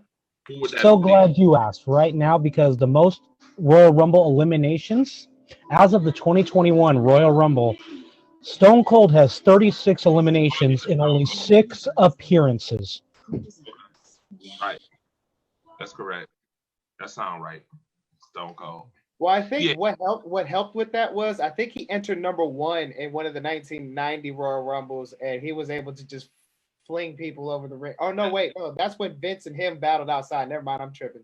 You should have been at the Royal Rumble trivia show. Oh, hold on, wait a minute. So Triple H, better career than Shawn Michaels? I think so. You're tripping. He's Mr. WrestleMania. Oh my God. I don't like Shawn Michaels at all, bro. You do realize Triple Who H was more popular? Who was more popular? Sweet Chin Music. Michael. Michael's more popular at the pit of their prime. Who got to the highest? Bro, Triple H has more title rings. Thank you. When you married a you can't take that away from him. Okay, you know what? You're right. I can't take being the face of the league away from somebody. That's all I'm saying. Left and right. The whole thing. Now you get there. No, and I'm still gonna say Shawn Michaels. You wonder why I would still say Shawn Michaels? First of all, Shawn Michaels was wrestling before Undertaker. Let's be clear, 30-some years plus. And on top of that, Shawn Michaels is what made a lot of these other wrestlers out here that's trying to be like him cool to even be like Shawn Michaels. What the? I think John Cena's being disrespected too, being a number 5. So let me ask you a question: who's the better wrestler, Shawn Michaels or Triple H? Oh, Shawn Michaels. Oh, okay. I was about to say. Hey, I agree there. If we going on skill, I'm picking somebody like Rey Mysterio or somebody with some skills. Yeah, Rey do some crazy stuff, right? Definitely got skills. But hold on, you said so. Okay. No, I was just talking about bigger than life, and was like you tuned in and like the storyline. Like Triple H was just a fool for a while. Like he was wrestling for a minute to me. Bigger life. He's one of the fact that Cena's number 5 is very disrespectful. That's what I said. And it's for a couple reasons. If you recall, 2008, after what happened at SummerSlam, and then what happened with Randy Orton after the herniated disc, he comes back as the 30th entrant and wins the Royal Rumble, eliminating Triple H. Hey, Eric, he torn a pectoral muscle that when John Cena. Yeah, he torn his pectoral muscle. So with that being said, here's my real question to that Triple H comment. What in what world is Triple H number 1 at anything that matters? The game is the entrance music while coming into the ring. Bro, if it wasn't for his girl, he'd be an afterthought. Let it go. If it wasn't for his but that ain't what happened, though. That ain't what happened. You can't do that. Wait a minute. Triple H was also involved with China. Daddy's girl. He got with Daddy's girl. What about with China? What about with Thank you. China? Thank you. So I'm gonna ask this again. What does Triple H have that's number one? You said music.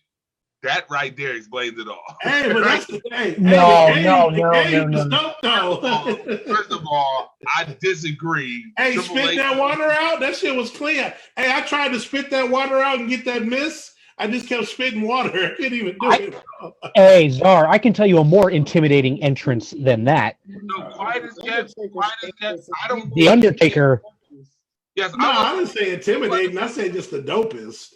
I was about the dopest. To be very honest with you, I would say Triple H may not even have the top three. Who would you put as like just dope ass entrance, music, and the whole shebang? Undertaker. Hold on, Undertaker. I mean, that's just some horror shit though. Oh my God, one of the most. No, I mean I like it, but I'm just saying. Okay, who else? Yo, here y'all not gonna like me because I like entrances and Triple H has a great entrance, but I think we underestimating Edge. I think we're Rey underestimating Mysterio. Don't forget Rey. Mysterios. Yes, What about Chris Jericho? into the Chris Jericho? You're underestimating Stone Cold. I think you're Okay, who? Okay. Top three finishing moves. Is the pedigree anywhere? Is the pedigree anywhere in there? Sweet Chin Music is ahead of the pedigree. RKO. And the pedigree's a hard move to do because you can mess somebody up. Wow, yo, Sweet to be Chin honest Music with comes you, out of nowhere. to be very honest with you, the pedigree on his side of the list may not even be in the top three. Don't tell me it's Hogan's leg drop. Hogan's leg drop's trash. Sweet Chin, RKO, hold on. Sweet Chin, RKO, Stone Cold Stunner. That Claymore is nasty, but I ain't going. What about Brock's? Hey, don't forget though. Don't forget about RVD's 5-star flag splash. That was raw too. Hey, you know who I thought had the dopest move, but he had to stop doing it because he was gonna mess somebody up? Was Farouk.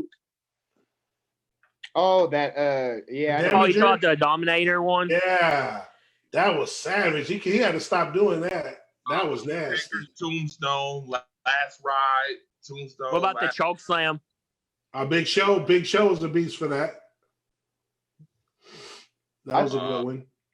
It's crazy. Ain't it crazy how wrestling evolved? You go back, the further you go back, like the power bomb was like a finishing move, or like, we talking about the leg drop. And then as it went on, like everybody was doing the power bomb as a regular move. I think y'all also underestimate Brock Lesnar's F5. That's what I said. I brought that up. You get hit by that. It's over. It's over. But like the power bomb was a finishing move at first, and then it became just a regular move. Everybody was doing it.